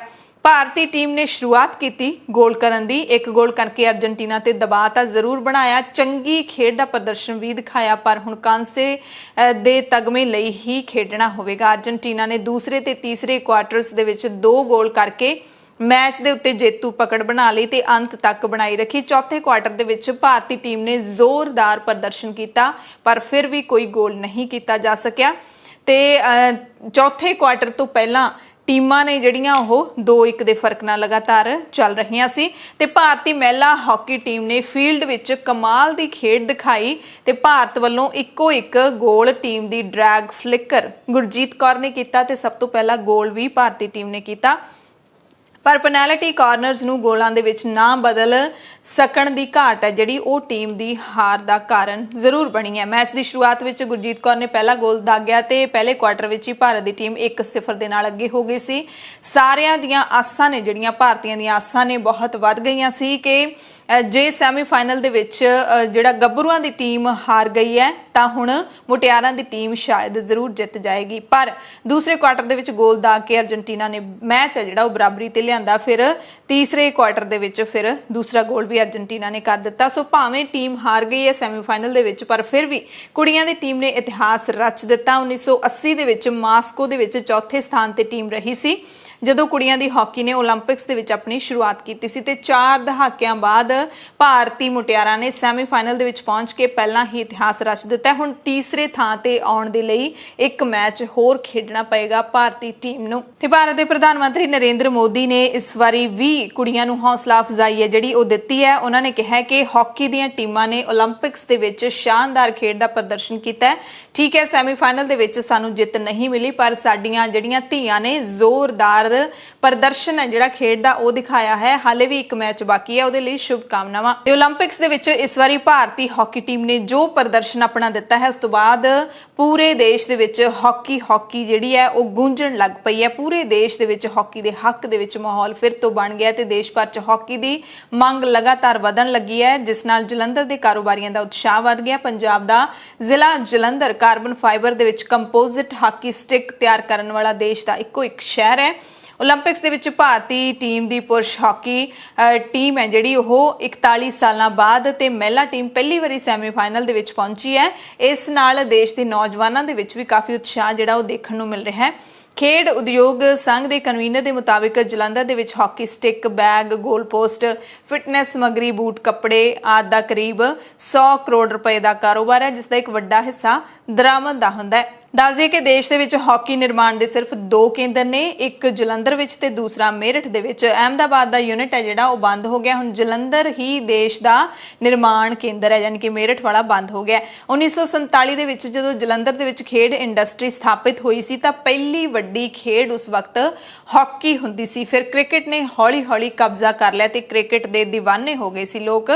ਤੇ ਹੁਣ ਜਿਵੇਂ ਭਾਰਤੀ ਹਾਕੀ ਟੀਮ ਦਾ 올림픽ਸ ਦੇ ਵਿੱਚ ਪ੍ਰਦਰਸ਼ਨ ਸ਼ਾਨਦਾਰ ਹੋ ਰਿਹਾ ਤਾਂ ਕਾਰੋਬਾਰੀਆਂ ਦੇ ਚਿਹਰੇ ਜ਼ਰੂਰ ਖਿੜ ਗਏ ਨੇ। ਕਹਿੰਦੇ ਨੇ ਸਾਨੂੰ ਉਮੀਦ ਹੈ ਹਾਕੀ ਦਾ ਉਹ ਦੌਰ ਮੁੜ ਆਵੇਗਾ ਤੇ ਖਿਡਾਰੀਆਂ ਦੇ ਵਿੱਚ ਜੋਸ਼ ਭਰਨ ਦੇ ਲਈ ਕਾਰੋਬਾਰ ਦੇ ਵਿੱਚ ਵੀ ਵਾਧਾ ਕਰਨਾ ਹੋਏਗਾ। ਕਾਰਬਨ ਮਟੀਰੀਅਲ ਹਾਕੀ ਦੀ ਵਰਤੋਂ ਕੌਮਾਂਤਰੀ ਪੱਧਰ ਤੇ 10 ਸਾਲ ਪਹਿਲਾਂ ਸ਼ੁਰੂ ਹੋਈ ਸੀ। ਇਸ ਮਟੀਰੀਅਲ ਨਾਲ ਬਣੀ ਹਾਕੀ ਹੈ ਜਿਹੜੀ ਉਹ ਕਈ ਸਾਲਾਂ ਤੱਕ ਚੱਲਦੀ ਹੈ, ਟੁੱਟਦੀ ਨਹੀਂ ਤੇ ਨਾ ਹੀ ਲੱਕੜ ਵਾਂਗੂ ਘਸਦੀ ਹੈ। ਪਹਿਲਾਂ ਜਲੰਧਰ ਵਿੱਚ ਇਸ ਦਾ ਨਿਰਮਾਣ ਨਹੀਂ ਹੁੰਦਾ ਸੀ, ਪਾਕਿਸਤਾਨ ਤੋਂ ਬਰਾਮਦ ਕੀਤੀ ਜਾਂਦੀ ਸੀ, ਪਰ ਹੁਣ ਜਲੰਧਰ ਦੇ ਕਾਰੋਬਾਰੀਆਂ ਨੇ ਖੁਦ ਇਸ ਨੂੰ ਤਿਆਰ ਕਰਨਾ ਸ਼ੁਰੂ ਕਰ ਦਿੱਤਾ ਹੈ। ਕੱਚੇ ਅਧਿਆਪਕਾਂ ਦੇ ਮੋਹਾਲੀ ਦੇ ਵਿੱਚ ਲੱਗੇ ਧਰਨੇ ਨੂੰ 1.5 ਮਹੀਨਾ ਹੋ ਚੱਲਿਆ। 2 ਮਹੀਨੇ ਹੋਣ 'ਚ ਵੀ ਦਿਨ ਦੂਰ ਨਹੀਂ ਹੈਗੇ ਤੇ ਸਿੱਖਿਆ ਭਵਨ ਦੇ ਅੱਗੇ ਆਪਣੀਆਂ ਮੰਗਾਂ ਨੂੰ ਲੈ ਕੇ ਧਰਨਾ ਦੇ ਰਹੇ ਕੱਚੇ ਅਧਿਆਪਕਾਂ ਨੇ ਬੁੱਧਵਾਰ ਨੂੰ ਗੁਪਤ ਐਕਸ਼ਨ ਕਰਦਿਆਂ ਸਿੱਖਿਆ ਭਵਨ ਦੇ ਗੇਟ ਅਚਾਨਕ ਬੰਦ ਕਰ ਦਿੱਤੇ। ਸਿੱਖਿਆ ਭਵਨ ਦੇ ਜਿਹੜੇ ਮੁਲਾਜ਼ਮ ਨੇ ਉਹ ਬਾਹਰ ਕਈ ਘੰਟਿਆਂ ਤੱਕ ਖੜੇ ਰਹੇ। ਪੰਜਾਬ ਸਕੂਲ ਸਿੱਖਿਆ ਬੋਰਡ ਸਮੇਤ ਸਿੱਖਿਆ ਵਿਭਾਗ ਦੇ ਮੁਲਾਜ਼ਮ ਤੇ ਵੱਡੇ ਅਧਿਕਾਰੀ ਵੀ ਗੇਟ ਤੇ ਖੜੇ ਹੋਣ ਲਈ ਮਜਬੂਰ ਰਹੇ। ਪੁਲਿਸ ਦੇ ਵੱਲੋਂ ਅਧਿਆਪਕਾਂ ਨੂੰ ਗੇਟ ਬੰਦ ਕਰਨ ਤੋਂ ਰੋਕਣ ਦੀ ਜਦੋਂ ਕੋਸ਼ਿਸ਼ ਕੀਤੀ ਗਈ ਤਾਂ ਦੋਵਾਂ ਧਿਰਾਂ ਦੇ ਵਿਚਾਲੇ ਕਾਫੀ ਹੱਥੋਂ-ਪਾਈ ਵੀ ਹੋਈ, ਪਰ ਕੱਚੇ ਅਧਿਆਪਕ ਗੇਟ ਬੰਦ ਕਰਨ ਦੇ ਵਿੱਚ ਸਫਲ ਰਹੇ। ਜਿਹੜੇ ਛੱਤ ਦੇ ਉੱਤੇ ਚੜੇ ਹੋਏ ਸਾਥੀ ਹੈਗੇ ਨੇ, ਬੇਰੁਜ਼ਗਾਰ ਕੱਚੇ ਅਧਿਆਪਕ ਸਾਥੀ ਨੇ, ਉਹ ਲਗਾਤਾਰ ਉੱਥੇ ਹੀ ਬੈਠੇ ਨੇ। ਚਾਹੇ ਮੀਂਹ ਵਰਦਾ ਹੈ, ਚਾਹੇ ਅੰਤਾਂ ਦੀ ਧੁੱਪ ਹੈ ਜਿਹੜੀ ਉਹ ਪੈਂਦੀ ਹੈ, ਮੀਂਹ ਹਨੇਰੀ ਝੱਖੜ ਉੱਥੇ ਉਹ ਚੱਲ ਰਹੇ ਨੇ, ਪਰ ਸਰਕਾਰ ਏਸੀ ਕਮਰਿਆਂ ਦੇ ਵਿੱਚ ਬੈਠੀ, ਹਿਮਾਚਲ ਦੇ ਵਿੱਚ ਬੈਠੀ ਕੋਈ ਵੀ ਸਾਰ ਹੈ ਜਿਹੜੀ ਉਹ ਅਧਿਆਪਕਾਂ ਦੀ ਨਹੀਂ ਲੈ ਰਹੀ। ਮੀਟਿੰਗਾਂ ਹੋ ਰਹੀਆਂ ਨੇ ਪਰ ਬੇਸਿੱਟਾ ਜਾਂਦੀਆਂ ਨੇ। ਸਿੱਖਿਆ ਵਿਭਾਗ ਅਤੇ ਸਿੱਖਿਆ ਬੋਰਡ ਦੇ ਮੁਲਾਜ਼ਮਾਂ ਨੂੰ ਅੰਦਰ ਨਹੀਂ ਜਾਣ ਦਿੱਤਾ ਗਿਆ। ਅਧਿਆਪਕਾਂ ਨੇ ਪੰਜਾਬ ਦੇ ਸਿਹਤ ਮੰਤਰੀ ਬਲਵੀਰ ਸਿੰਘ ਸਿੱਧੂ ਦੀ ਰਿਹਾਇਸ਼ ਦਾ ਵੀ ਮੰਗਲਵਾਰ ਦੀ ਰਾਤ ਅਚਾਨਕ ਘਿਰਾਓ ਕੀਤਾ ਸੀ। ਹੁਣ ਗੁਪਤ ਐਕਸ਼ਨ ਨੇ ਜਿਹੜੇ ਉਹ ਇਹਨਾਂ ਨੇ ਕਰਨੇ ਸ਼ੁਰੂ ਕਰ ਦਿੱਤੇ ਨੇ। ਕਈ ਸਾਲਾਂ ਤੋਂ ਬਹੁਤ ਥੋੜੀਆਂ ਤਨਖਾਹਾਂ ਤੇ ਕੰਮ ਕਰਦੇ ਆ ਰਹੇ ਵੱਖ-ਵੱਖ ਕੈਟਾਗਰੀਜ਼ ਦੇ ਅਧਿਆਪਕਾਂ ਦੇ ਵੱਲੋਂ ਕੱਚੇ ਅਧਿਆਪਕ ਯੂਨੀਅਨ ਬੈਨਰ ਦੇ ਹੇਠ ਆਪਣੀਆਂ ਮੰਗਾਂ ਨੂੰ ਲੈ ਕੇ ਸੰਘਰਸ਼ ਕੀਤਾ ਜਾ ਰਿਹਾ ਹੈ। ਇਸ ਸੰਘਰਸ਼ ਦੇ ਦੌਰਾਨ ਕੱਚੇ ਅਧਿਆਪਕਾਂ ਨੂੰ ਪੁਲਿਸ ਦੇ ਲਾਠੀ ਚਾਰਜ ਦਾ ਕਈ ਵਾਰੀ ਸਾਹਮਣਾ ਵੀ ਕਰਨਾ ਪਿਆ। ਸੰਘਰਸ਼ ਦੇ ਚੱਲਦਿਆਂ ਪਿਛਲੇ ਸਮੇਂ ਸਰਕਾਰ ਦੇ ਵੱਲੋਂ ਕੱਚੇ ਅਧਿਆਪਕਾਂ ਦੀਆਂ ਮੰਗਾਂ ਦੇ ਸੰਬੰਧੀ ਬੈਠਕਾਂ ਵੀ ਕੀਤੀਆਂ ਗਈਆਂ ਪਰ ਕੋਈ ਹੱਲ ਨਹੀਂ ਨਿਕਲਿਆ। ਤਾਂ ਖਾਲਸ ਟੀਵੀ ਦੀ ਖਾਸ ਕਵਰੇਜ ਤੁਸੀਂ ਵੇਖ ਸਕਦੇ ਹੋ। ਮੀਂਹ ਦੇ ਵਿੱਚ ਵੀ ਅਧਿਆਪਕ ਪੂਰੇ ਹੌਸਲੇ ਦੇ ਨਾਲ ਇੱਥੇ ਡਟੇ ਰਹੇ। ਵਰਦੇ ਮੀਂਹ ਦੇ ਵਿੱਚ ਵੀ ਜੋਸ਼ ਹੈ ਜਿਹੜਾ ਅਧਿਆਪਕਾਂ ਦਾ ਉਹ ਮੱਠਾ ਨਹੀਂ ਪਿਆ। ਅਧਿਆਪਕਾਂ ਨੇ ਕਿਹਾ ਕਿ ਕੈਬਨਿਟ ਨੇ ਸਾਡੇ ਨਾਲ ਬੈਠਕ ਨਹੀਂ ਕੀਤੀ, ਸਾਡੇ ਮਸਲੇ ਹੱਲ ਨਹੀਂ ਕੀਤੇ। 16 ਜੂਨ ਤੋਂ ਅਸੀਂ ਇੱਥੇ ਬੈਠੇ ਹੋਏ ਹਾਂ। ਮੰਗ ਸਿਰਫ ਇੱਕ ਹੈ, 13,000 ਅਧਿਆਪਕਾਂ ਨੂੰ ਪੱਕੀਆਂ ਪੋਸਟਾਂ ਤੇ ਲਾਓ। ਉਹਨਾਂ ਲਈ ਪ੍ਰੋਸੈਸ ਭਾਵੇਂ ਜਿਹੜਾ ਮਰਜ਼ੀ ਅਪਣਾਓ। 9 ਅਗਸਤ ਨੂੰ ਸੂਬਾ ਪੱਧਰ ਤੇ ਵੱਡਾ ਐਕਸ਼ਨ ਰੱਖਿਆ ਹੁਣ ਕੱਚੇ ਅਧਿਆਪਕਾਂ ਨੇ, ਜਿਹਦੇ ਵਿੱਚ 13,000 ਅਧਿਆਪਕ ਅਤੇ ਉਹਨਾਂ ਦੇ ਪਰਿਵਾਰ ਤੇ ਹੋਰ ਜਥੇਬੰਦੀਆਂ ਸ਼ਾਮਿਲ ਹੋਣਗੀਆਂ। ਇਹ ਜਿਹੜਾ ਐਲਾਨ ਕੀਤਾ ਗਿਆ। ਦੇਖੋ ਸੰਦੀਪ ਸੰਧੂ ਜੀ ਆਏ, ਉਹ ਸਿਰਫ ਤੇ ਸਿਰਫ ਸਾਡਾ ਮੈਸੇਜ ਹੀ ਲੈਣ ਆਉਂਦੇ ਆ, ਉੱਪਰੋਂ ਕੋਈ ਮੈਸੇਜ ਦੇਣ ਨਹੀਂ ਆਉਂਦੇ। ਡਿਸੀਜ਼ਨ ਪਾਵਰ ਹਾਂ ਅਸੀਂ ਵੈਲਕਮ ਕਰਦੇ ਹਾਂ ਸੰਦੀਪ ਸੰਧੂ ਜੀ ਦਾ, ਪਰ ਉਹ ਗੱਲ ਠੋਸ ਨਹੀਂ ਹੋਈ, ਉਹ ਗੱਲ ਨਿਬੜੀ ਨਹੀਂ। ਜੋ ਉਹਨਾਂ ਨੇ ਕਿਹਾ ਸੀ ਅਗਲੇ ਹਫਤੇ ਮੀਟਿੰਗ ਹੋ ਜੂਗੀ ਕੈਬਨਿਟ ਦੀ, ਉਹਦੇ ਵਿੱਚ ਅਸੀਂ ਇਹਦਾ ਹੱਲ ਕਰ ਦਾਂਗੇ। ਗਵਰਨਮੈਂਟ ਵੱਲੋਂ ਇਹ ਇਸ਼ੂ ਲੈ ਕੇ ਆਏ ਸੀ। 7 ਜੁਲਾਈ ਤੋਂ ਬਾਅਦ ਕੈਬਨਿਟ ਹੈ ਜਿਹੜੀ ਅਗਲੇ ਬੁੱਧਵਾਰ ਵੀ ਉਡੀਕਿਆ, ਉਸ ਤੋਂ ਅਗਲਾ ਵੀ ਉਡੀਕਿਆ, ਉਸ ਤੋਂ ਅਗਲਾ ਵੀ ਉਡੀਕਿਆ, ਕੈਬਨਿਟ ਨਹੀਂ ਹੋਈ। ਸਾਡਾ ਕੰਮ ਉੱਥੇ ਦਾ ਉੱਥੇ ਖੜਾ ਹੈ। ਅਸੀਂ ਇਲੈਕਸ਼ਨ ਆਉਣ ਵਾਲਾ ਹੈ, ਸਰਕਾਰ ਦੇ ਝਮੇਲੇ ਤੇ ਸਰਕਾਰ ਦੇ ਜਿਹੜੇ ਆਪਸੀ ਡਿਸਪਿਊਟ ਹੈ ਉਹ ਮੁੱਕਣੇ ਨਹੀਂ। ਅਸੀਂ ਇਹ ਮੰਗ ਕਰਦੇ ਹਾਂ ਸਰਕਾਰ ਤੋਂ, ਜਿੰਨਾ ਪਬਲਿਕ ਨੇ ਤੁਹਾਨੂੰ ਵੋਟਾਂ ਪਾ ਕੇ ਤੁਹਾਨੂੰ ਇਲੈਕਟ ਕੀਤਾ, ਤੁਹਾਨੂੰ ਵੋਟਾਂ ਪਾ ਕੇ ਬਣਾਤਾ, ਮੁੱਖ ਮੰਤਰੀ ਪੰਜਾਬ ਬਣਾਤਾ, 77 MLA ਬਣਾਤੇ, ਤੁਹਾਡੇ ਲੋਕਾਂ ਨਾਲ ਨਿਆਂ ਕਰਦੇ ਹੋ। ਪੰਜਾਬ ਦੇ ਲੋਕ ਤਰ੍ਹਾਂ ਕਰਦੇ ਪਏ ਆ। ਜਿਹੜੀਆਂ ਮਰਜ਼ੀ ਜਥੇਬੰਦੀਆਂ ਹੋਣ, ਕਿਸਾਨ ਮਜ਼ਦੂਰ ਹਰੇਕ ਵਰਗ ਸਰਕਾਰ ਤੋਂ ਸਤਿਆ ਹੋਇਆ ਹੈ। ਅਸੀਂ ਵੀ ਕੱਚੇ ਅਧਿਆਪਕ ਜਿਹੜੇ 16 ਜੂਨ ਤੋਂ ਇੱਥੇ ਬੈਠੇ ਆ, ਅਸੀਂ ਵਾਪਸ ਹੋਣ ਵਾਲੇ ਨਹੀਂ ਆ। ਇਸ ਘਾਪਲਿਆਂ ਦੇ ਵਿੱਚ ਵੱਡੇ ਇਕੱਠ ਜੁੜਨਗੇ, ਅੱਗੇ ਵੱਡੀਆਂ ਕਾਰਵਾਈਆਂ ਬਹਿਣਗੀਆਂ। ਸਾਡੀ ਸਿੱਧੀ ਮੰਗ ਹੈ 13,000 ਅਧਿਆਪਕਾਂ ਨੂੰ ਪੱਕੀਆਂ ਪੋਸਟਾਂ ਤੇ ਲਾਓ, ਪ੍ਰੋਸੈਸ ਜਿਹੜਾ ਮਰਜ਼ੀ ਅਡਾਪਟ ਕਰੋ। ਹੁਣ ਤੁਹਾਨੂੰ ਲੈ ਚੱਲਦੇ ਹਾਂ ਸੰਸਦ ਦੇ ਬਾਹਰ। ਭਾਰਤੀ ਸੰਸਦ ਦੇ ਬਾਹਰ, ਲੋਕ ਸਭਾ ਦੇ ਬਾਹਰ ਇੱਕ ਅਜਿਹੀ ਲੜਾਈ ਬੁੱਧਵਾਰ ਨੂੰ ਹੋਈ ਜਿਸ ਨੇ ਲੜਾਈ ਕਰਨ ਵਾਲਿਆਂ ਦਾ ਹੀ ਮਜ਼ਾਕ ਬਣਾ ਕੇ ਰੱਖ ਦਿੱਤਾ ਹੈ। MP ਅਕਾਲੀ ਦਲ ਦੇ ਹਰਸਿਮਰਤ ਕੌਰ ਬਾਦਲ ਜਿਹੜੇ ਕਿ ਸਾਬਕਾ ਕੈਬਨਿਟ ਮੰਤਰੀ ਵੀ ਰਹੇ ਨੇ, ਵਜ਼ੀਰ ਰਹੇ ਨੇ ਮੋਦੀ ਸਰਕਾਰ ਦੇ ਵਿੱਚ, ਤੇ ਦੂਸਰੇ ਪਾਸੇ ਕਾਂਗਰਸ ਦੇ ਐਮਪੀ ਰਵਨੀਤ ਸਿੰਘ ਬਿੱਟੂ ਸੰਸਦ ਦੇ ਬਾਹਰ ਇੱਕ ਦੂਸਰੇ ਦੇ ਨਾਲ ਬਿਲਕੁਲ ਹੀ ਸ਼ਰੀਕਾਂ ਵਾਲੀ ਲੜਾਈ ਜਿਹੜੇ ਲੜਦੇ ਦੇਖੇ ਗਏ, ਮੇਣੋ ਮੇਣੀ ਹੋ ਗਏ, ਇੱਕ ਦੂਸਰੇ ਨੂੰ ਤਿੱਖੀਆਂ ਗੱਲਾਂ ਕਹਿ ਰਹੇ ਸੀ। ਲੜਾਈ ਇੰਨੀ ਤਿੱਖੀ ਸੀ ਕਿ ਬਿੱਟੂ ਤੇ ਹਰਸਿਮਰਤ ਨੇ ਇੱਕ ਦੂਸਰੇ ਦੀਆਂ ਚੰਗੀਆਂ ਵੱਖੀਆਂ ਉਧੇੜੀਆਂ। ਮੁੱਦਾ ਸੀ ਖੇਤੀ ਕਾਨੂੰਨਾਂ ਦੇ ਵਿਰੋਧ ਦਾ। ਹਰਸਿਮਰਤ ਨੇ ਜਦੋਂ ਬਿੱਟੂ ਨੂੰ ਘੇਰਿਆ ਤਾਂ ਬਿੱਟੂ ਨੇ ਸਿੱਧਾ ਕਹਿ ਦਿੱਤਾ ਕਿ ਤੁਸੀਂ ਕੈਬਨਿਟ ਮੰਤਰੀ ਜਦੋਂ ਸੀਗੇ ਉਦੋਂ ਤਾਂ ਤੁਸੀਂ ਕਾਨੂੰਨ ਪਾਸ ਕਰਵਾ ਦਿੱਤਾ ਤੇ ਹੁਣ ਤੁਸੀਂ ਕਿਸਾਨਾਂ ਦੇ ਹਮਾਇਤੀ ਬਣ ਕੇ ਡਰਾਮੇ ਕਰ ਰਹੇ ਹੋ। ਹਾਲਾਂਕਿ ਦੋਵਾਂ ਲੀਡਰਾਂ ਵਿਚਾਲੇ ਬਹਿਸ ਦੌਰਾਨ ਹਰਸਿਮਰਤ ਦੇ ਇੱਕ ਸਹਿਯੋਗੀ ਨੇ ਕਿਹਾ ਕਿ ਹਰਸਿਮਰਤ ਬਾਦਲ ਨੇ ਕੈਬਨਿਟ ਤੋਂ ਇਹਨਾਂ ਕਾਨੂੰਨਾਂ ਕਰਕੇ ਹੀ ਅਸਤੀਫਾ ਦਿੱਤਾ ਹੈ। ਲੜਾਈ ਤੁਸੀਂ ਦੇਖ ਸਕਦੇ ਹੋ। ये नकली है, ये बिल पास करवाया इन्होंने कैबिनेट में। बिल्कुल गलत, पार्लियामेंट से आप बिल्कुल नहीं कराया, कैबिनेट सी का नहीं होता, बिल्कुल नहीं थी। आप भागे कि नहीं भागे? बोल रहे हैं कहने मैं मंत्री नहीं सी, बिल्कुल नहीं थे। कैबिनेट से इस्तीफा दे के भाग के आए। इस्तीफा पहले देता बाद कांग्रेस सरकार बिल के पंजाब में रद्द किया। ਜਦੋਂ ਬਿੱਲ ਪਾਸ ਹੋਇਆ ਕੈਬਨਿਟ ਦੇ ਵਿੱਚ ਬੈਠੇ ਸੀ ਤੇ ਇੱਕ ਵਾਰ ਵੀ ਇਹਨਾਂ ਨੇ ਉਲਟ ਨਹੀਂ ਬੋਲੇ कैबिनेट मंत्री होके। इस्तीफा बिल पास होने के बाद घर जाके इस्तीफा दिया। ये रोज ड्रामा करते हैं। कैबिनेट के मंत्री थे जिस दिन ये बिल पास हुआ। इनसे पूछिए राहुल गांधी कहाँ थे जब किसान के बिल आए थे? राहुल गांधी, सोनिया गांधी कहाँ थे? और फिर ये पार्टी बाहर वॉकआउट करके, ये पार्टी ने वॉकआउट करके किसान के बिल पास करने में मदद करी। आज भी अपनी पार्टी को इकट्ठा करके, अपने पार्टी को इकट्ठा करके झूठ बोलना बंद करो। में बोलते रहे 2 महीने बड़े बादल साहब, छोटे बादल साहब, अज किथे ने 5 दिन बादल साहब हो गए। अकाली दल के प्रधान ने और गायब ने 5 दिनों का पार्लियामेंट। आप किधर थे? आप किधर थे जब बिल पास हो रहे थे? जब आप किधर थे जब बिल पास हो रहे थे? अपनी पार्टी को तो प्यार कर ले। अपनी पार्टी आज भी किसानों के साथ नहीं खड़ी है। किसान विरोधी सरकार शर्म। पूछो मंत्री सी या नहीं, कैबिनेट सी या नहीं है। उरे ड्रामा करते आके ਇਹ ਤਾਂ ਮਾਰਨ ਵਾਲੇ ਆ ਕਿਸਾਨਾਂ ਨੂੰ। ਇਹ ਤਾਂ ਬਿੱਲ ਪਾਸ ਕਰਾਉਣ ਵਾਲੇ ਉਰੇ ਡਰਾਮਾ ਕਰਦੇ ਖੜ ਕੇ ਪਾਰਲੀਮੈਂਟ ਦੇ ਬਾਹਰ। बिल्कुल झूठे ने। कौन सी एकता? अगर इन्होंने बिल पास करवाए इनके साथ कौन सी एकता होगी? आप कहां सुखबीर बादल इनके प्रेसिडेंट? पूछो कहां है पार्टी के? 5 दिन हो गए, कहां है इनके प्रधान?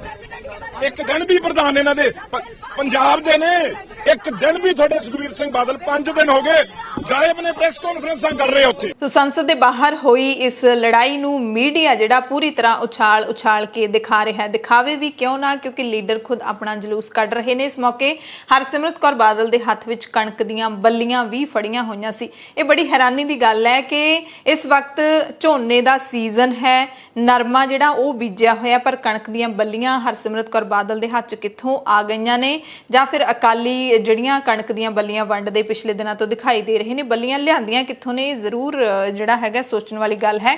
ਖੈਰ, ਅਕਾਲੀ ਦਲ ਦੇ senior leader doctor Daljit Singh Cheema ਨੇ ਇਹਨਾਂ ਦੋਵਾਂ ਲੀਡਰਾਂ ਦੀ ਲੜਾਈ ਨੂੰ ਮੰਦਭਾਗਾ ਦੱਸਿਆ। ਉਹਨਾਂ ਨੇ ਕਿਹਾ ਕਿ ਇਸ ਦੇ ਨਾਲ ਕਾਂਗਰਸ ਦਾ ਕਿਸਾਨ ਵਿਰੋਧੀ ਚਿਹਰਾ ਸਾਹਮਣੇ ਆਇਆ ਹੈ ਤੇ ਇਸ ਬਹਿਸ ਉੱਤੇ ਰਾਹੁਲ ਗਾਂਧੀ ਤੇ ਕਾਂਗਰਸ ਪਾਰਟੀ ਨੂੰ ਆਪਣਾ ਨਜ਼ਰੀਆ ਸਪਸ਼ਟ ਕਰਨਾ ਚਾਹੀਦਾ ਹੈ। ਉਹਨਾਂ ਨੇ ਬਿੱਟੂ ਦੇ ਇਸ ਰਵੱਈਏ ਨੂੰ ਪੰਜਾਬ ਦੇ ਲਈ ਸ਼ਰਮਸਾਰ ਕਰਨ ਵਾਲਾ ਦੱਸਿਆ ਹੈ। ਬੀਬਾ ਹਰਸਿਮਰਤ ਕੌਰ ਜੀ ਬਾਦਲ ਜਿਹੜੇ ਕਿਸਾਨਾਂ ਦੇ ਹੱਕਾਂ ਵਾਸਤੇ ਪਾਰਲੀਮੈਂਟ ਦੇ ਬਾਹਰ ਸੰਘਰਸ਼ ਕਰ ਰਹੇ ਸੀ, ਉਹਨਾਂ ਦੇ ਖਿਲਾਫ ਬਿਆਨਬਾਜ਼ੀ ਕੀਤੀ ਹੈ, ਉਹ ਬਹੁਤ ਹੀ ਮੰਦਭਾਗੀ ਹੈ। ਉਹਦੀ ਮੈਂ ਸਖਤ ਨਿਖੇਧੀ ਕਰਦਾ। ਔਰ ਇਸ ਗੱਲ ਤੋਂ ਸਾਬਤ ਹੋ ਗਿਆ ਕਿ ਕਾਂਗਰਸ ਦਾ ਜਿਹੜਾ ਅਸਲੀ ਚਿਹਰਾ ਉਹ ਲੋਕਾਂ ਸਾਹਮਣੇ ਆ ਗਿਆ। ਰਵਨੀਤ ਸਿੰਘ ਬਿੱਟੂ ਬੀਜੇਪੀ ਦੀ ਜਿਹੜੀ ਕੁਹਾੜੀ ਹੈ ਕਿਸਾਨਾਂ ਨੂੰ ਵੱਢਣ ਵਾਲੀ, ਉਹਦੇ ਵਿੱਚ ਦਸਤੇ ਦਾ ਕੰਮ ਕਰ ਰਿਹਾ। ਅੱਜ ਲੋੜ ਸੀ ਕਿ ਇਕੱਠ ਦਾ ਪ੍ਰਗਟਾਵਾ ਕਰਕੇ ਕਿਸਾਨਾਂ ਦੇ ਮਸਲੇ ਹੱਲ ਕਰਾਏ ਜਾਂਦੇ, ਪਰ ਉਲਟਾ ਆਪਣੇ ਐਮਪੀ ਦੇ ਖਿਲਾਫ ਜਿਹੜਾ ਕਿਸਾਨਾਂ ਦੇ ਹੱਕ ਦੇ ਵਿੱਚ ਪ੍ਰੋਟੈਸਟ ਕਰ ਰਿਹਾ, ਇਸ ਤਰੀਕੇ ਦਾ ਬਿਹੇਵੀਅਰ ਕਰਨਾ ਇਹਨੇ ਸਾਰੇ ਪੰਜਾਬ ਦੇ ਲੋਕਾਂ ਨੂੰ ਸ਼ਰਮਸਾਰ ਕੀਤਾ।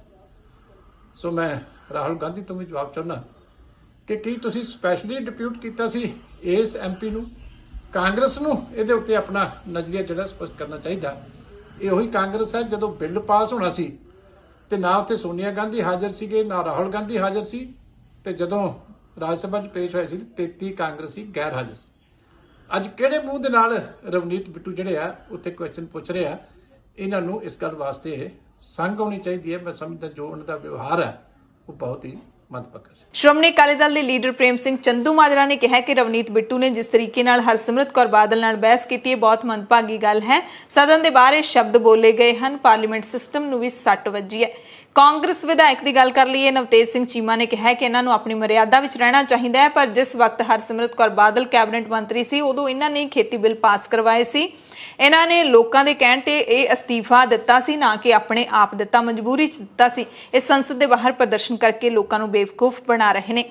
ਕਾਂਗਰਸ ਦੇ ਵਿਧਾਇਕ ਫਤਿਹ ਜੰਗ ਸਿੰਘ ਬਾਜਵਾ ਇਹਨਾਂ ਨੇ ਕਿਹਾ ਕਿ ਹਰਸਿਮਰਤ ਕੌਰ ਬਾਦਲ ਜਿਸ ਵਕਤ ਕੈਬਨਿਟ ਮੰਤਰੀ ਸੀ ਉਦੋਂ ਇਹਨਾਂ ਨੇ ਕਿਹੜਾ ਕਿਸਾਨਾਂ ਦੀ ਗੱਲ ਸੁਣੀ ਸੀ। ਇਹ ਤਾਂ ਗੱਲ-ਗੱਲ ਤੇ ਬਦਲਦੇ ਰਹਿੰਦੇ ਨੇ। ਕਾਂਗਰਸ ਵਿਧਾਇਕ ਕੁਲਦੀਪ ਵੈਦ ਇਹ ਕਹਿੰਦੇ ਨੇ ਕਿ ਸ਼੍ਰੋਮਣੀ ਅਕਾਲੀ ਦਲ ਬਾਰੇ ਅਸੀਂ ਸਾਰੇ ਚੰਗੀ ਤਰ੍ਹਾਂ ਜਾਣਦੇ ਹਾਂ ਕਿ ਕਿੰਨਾ ਝੂਠ ਬੋਲਦੇ ਨੇ। ਖੇਤੀ ਕਾਨੂੰਨਾਂ ਨੂੰ ਲੈ ਕੇ ਰਵਨੀਤ ਬਿੱਟੂ ਨੇ ਜੋ ਕੁਝ ਹਰਸਿਮਰਤ ਕੌਰ ਬਾਦਲ ਨੂੰ ਕਿਹਾ ਉਹ ਸਭ ਕੁਝ ਠੀਕ ਕਿਹਾ। ਸ਼੍ਰੋਮਣੀ ਅਕਾਲੀ ਦਲ ਸਿਰਫ ਆਪਣੀ ਛਵੀ ਬਚਾਉਣ ਦੇ ਲਈ ਇਹ ਡਰਾਮੇ ਕਰ ਰਿਹਾ ਹੈ। ਕਿਸਾਨਾਂ ਦੀ ਸੰਸਦ ਦੀ ਗੱਲ ਕਰ ਲਈਏ ਤਾਂ 10ਵਾਂ ਦਿਨ ਹੈ, ਉਹ ਵੀ ਪੂਰੇ ਤਰ੍ਹਾਂ ਸ਼ਾਂਤਮਈ ਤਰੀਕੇ ਦੇ ਨਾਲ ਨੇਪਰੇ ਚੜਿਆ ਹੈ। ਕਿਸਾਨਾਂ ਨੇ MSP ਤੇ ਗਰੰਟੀ ਕਾਨੂੰਨ ਦੇ ਮੁੱਦੇ ਤੇ ਚਰਚਾ ਕੀਤੀ ਹੈ। ਕਿਸਾਨਾਂ ਦੇ 200 ਸੰਸਦ ਮੈਂਬਰਾਂ ਨੇ ਸਵਾਮੀਨਾਥਨ ਰਿਪੋਰਟ ਦੇ ਉੱਤੇ ਚਰਚਾ ਕੀਤੀ। ਵੱਖ-ਵੱਖ ਕਿਸਾਨਾਂ ਦੇ ਸੁਝਾਅ ਆਏ ਤੇ ਆਉਣ ਵਾਲੇ 2 ਦਿਨਾਂ ਦੇ ਵਿੱਚ MSP ਵਾਲੇ ਕਾਨੂੰਨ ਤੇ ਹੀ MSP ਦੀ ਗਰੰਟੀ ਦੇ ਕਾਨੂੰਨ ਦੇ ਮੁੱਦੇ ਤੇ ਹੀ ਚਰਚਾ ਕੀਤੀ ਜਾਵੇਗੀ।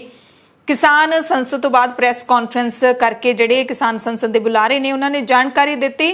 ਕੇਂਦਰ ਸਰਕਾਰ ਕਹਿੰਦੇ ਹੁਣ ਇਹ ਕਹਿ ਰਹੀ ਹੈ ਕਿ ਸਵਾਮੀਨਾਥਨ ਕਮੇਟੀ ਪੁਰਾਣੀ ਹੋ ਚੁੱਕੀ ਹੈ, ਕਮਿਸ਼ਨ ਪੁਰਾਣਾ ਹੋ ਚੁੱਕਿਆ, ਬਹੁਤ ਸਾਲ ਬੀਤ ਗਏ ਨੇ। ਕਿਸਾਨਾਂ ਨੂੰ MSP ਇੰਕਰੀਮੈਂਟ ਦੇ ਨਾਲ ਹੁਣ ਮਿਲਣੀ ਚਾਹੀਦੀ ਹੈ, ਯਾਨੀ ਕਿ ਜਦੋਂ ਸਵਾਮੀਨਾਥਨ ਕਮਿਸ਼ਨ ਦੀ ਰਿਪੋਰਟ ਹੈ ਜਿਹੜੀ ਉਹ ਪੇਸ਼ ਕੀਤੀ ਗਈ ਸੀ ਉਸ ਤੋਂ ਲੈ ਕੇ ਹੁਣ ਤੱਕ ਲਾਗੂ ਨਹੀਂ ਕੀਤੀ ਗਈ, ਇਹਨੂੰ ਲਾਗੂ ਵੀ ਕੀਤਾ ਜਾਵੇ ਅਤੇ ਹੁਣ ਤੱਕ ਜਿਹੜਾ ਪੈਸਾ ਉਸ ਹਿਸਾਬ ਨਾਲ ਦਿੱਤਾ ਜਾਣਾ ਚਾਹੀਦਾ ਸੀ ਉਹ ਕਿਸਾਨਾਂ ਨੂੰ ਇਨਕਰੀਮੈਂਟ ਦੇ ਰੂਪ 'ਚ ਦਿੱਤਾ ਜਾਵੇ। ਹੁਣ ਸਧਾਰਨ MSP ਨਹੀਂ ਬਲਕਿ ਇਨਕਰੀਮੈਂਟ ਦੇ ਨਾਲ MSP ਮਿਲਣੀ ਚਾਹੀਦੀ ਹੈ। ਸਵਾਮੀਨਾਥਨ ਕਮੇਟੀ ਨੂੰ ਜਿੰਨੇ ਸਾਲ ਹੋ ਗਏ ਨੇ ਉਸ ਹਿਸਾਬ ਦੇ ਨਾਲ ਕਿਸਾਨਾਂ ਨੂੰ ਵਿਆਜ ਸਮੇਤ MSP ਇਨਕਰੀਮੈਂਟ ਦੇ ਨਾਲ ਦਿੱਤੀ ਜਾਣੀ ਚਾਹੀਦੀ ਹੈ। ਜਿਵੇਂ ਸਰਕਾਰੀ ਮੁਲਾਜ਼ਮਾਂ ਨੂੰ ਪੈਸਾ ਮਿਲਦਾ, ਜੇ ਉਹਨਾਂ ਦੀ ਕਈ ਸਾਲਾਂ ਦੀ ਜਿਹੜੀ ਕੋਈ ਵੀ ਭੱਤਾ ਬਕਾਇਆ ਪਿਆ ਹੈ ਤਾਂ ਉਹਨਾਂ ਨੂੰ ਦਿੱਤਾ ਜਾਂਦਾ ਹੈ। ਹਰ ਸਾਲ ਮੁਲਾਜ਼ਮਾਂ ਨੂੰ ਇਨਕਰੀਮੈਂਟ ਦਿੱਤਾ ਜਾਂਦਾ ਹੈ, ਪਰ ਕਿਸਾਨਾਂ ਨੂੰ ਕੀ ਮਿਲਦਾ? ਉਹਨਾਂ ਨੂੰ MSP ਹੀ ਦਿੱਤਾ ਜਾਵੇ। ਇਤਿਹਾਸਿਕ ਕਿਸਾਨ ਸੰਸਦ ਦੇ ਵਿੱਚ ਹੁਣ ਆਉਂਦੇ ਦਿਨਾਂ ਦੇ ਵਿੱਚ ਵੀ ਇਸ ਕਾਨੂੰਨ ਦੇ ਮੁੱਦੇ ਤੇ ਚਰਚਾ ਕੀਤੀ ਜਾਏਗੀ ਤੇ ਸ਼ੁੱਕਰਵਾਰ ਨੂੰ ਸਰਕਾਰ ਦੇ ਖਿਲਾਫ ਕਿਸਾਨ ਸੰਸਦ ਹੈ ਜਿਹੜੀ ਉਹ ਅਵਿਸ਼ਵਾਸ ਦਾ ਪ੍ਰਸਤਾਵ ਲੈ ਕੇ ਆਏਗੀ। ਇਹ ਵੱਡਾ ਐਲਾਨ ਕਿਸਾਨ ਸੰਸਦ ਤੋਂ ਬਾਅਦ ਹੈ ਜਿਹੜਾ ਉਹ ਕੀਤਾ ਗਿਆ ਤੇ ਮੋਰਚੇ ਨੇ 15 ਅਗਸਤ ਨੂੰ ਕਿਸਾਨ ਮਜ਼ਦੂਰ ਆਜ਼ਾਦੀ ਸੰਗਰਾਮ ਦਿਵਸ ਮਨਾਉਣ ਦਾ ਐਲਾਨ ਕੀਤਾ ਹੈ। ਪੂਰੇ ਦੇਸ਼ ਦੇ ਵਿੱਚ ਤਿਰੰਗਾ ਮਾਰਚ ਕੱਢਿਆ ਜਾਵੇਗਾ। ਮੋਰਚੇ ਦੇ ਲੀਡਰਾਂ ਨੇ ਵੀ ਜਾਣਕਾਰੀ ਦਿੱਤੀ ਹੈ ਕਿ ਬੁੱਧਵਾਰ ਦੀ ਕਿਸਾਨ ਸੰਸਦ ਦੇ ਵਿੱਚ ਜਿਹੜੇ ਆਂਧਰਾ ਪ੍ਰਦੇਸ਼ ਤੋਂ ਖਾਸ ਪ੍ਰਤੀਨਿਧੀ ਪਹੁੰਚੇ ਸੀ ਉਹਨਾਂ ਨੇ ਕਿਸਾਨ ਸੰਸਦ ਦੇ ਵਿੱਚ ਹਿੱਸਾ ਲਿਆ।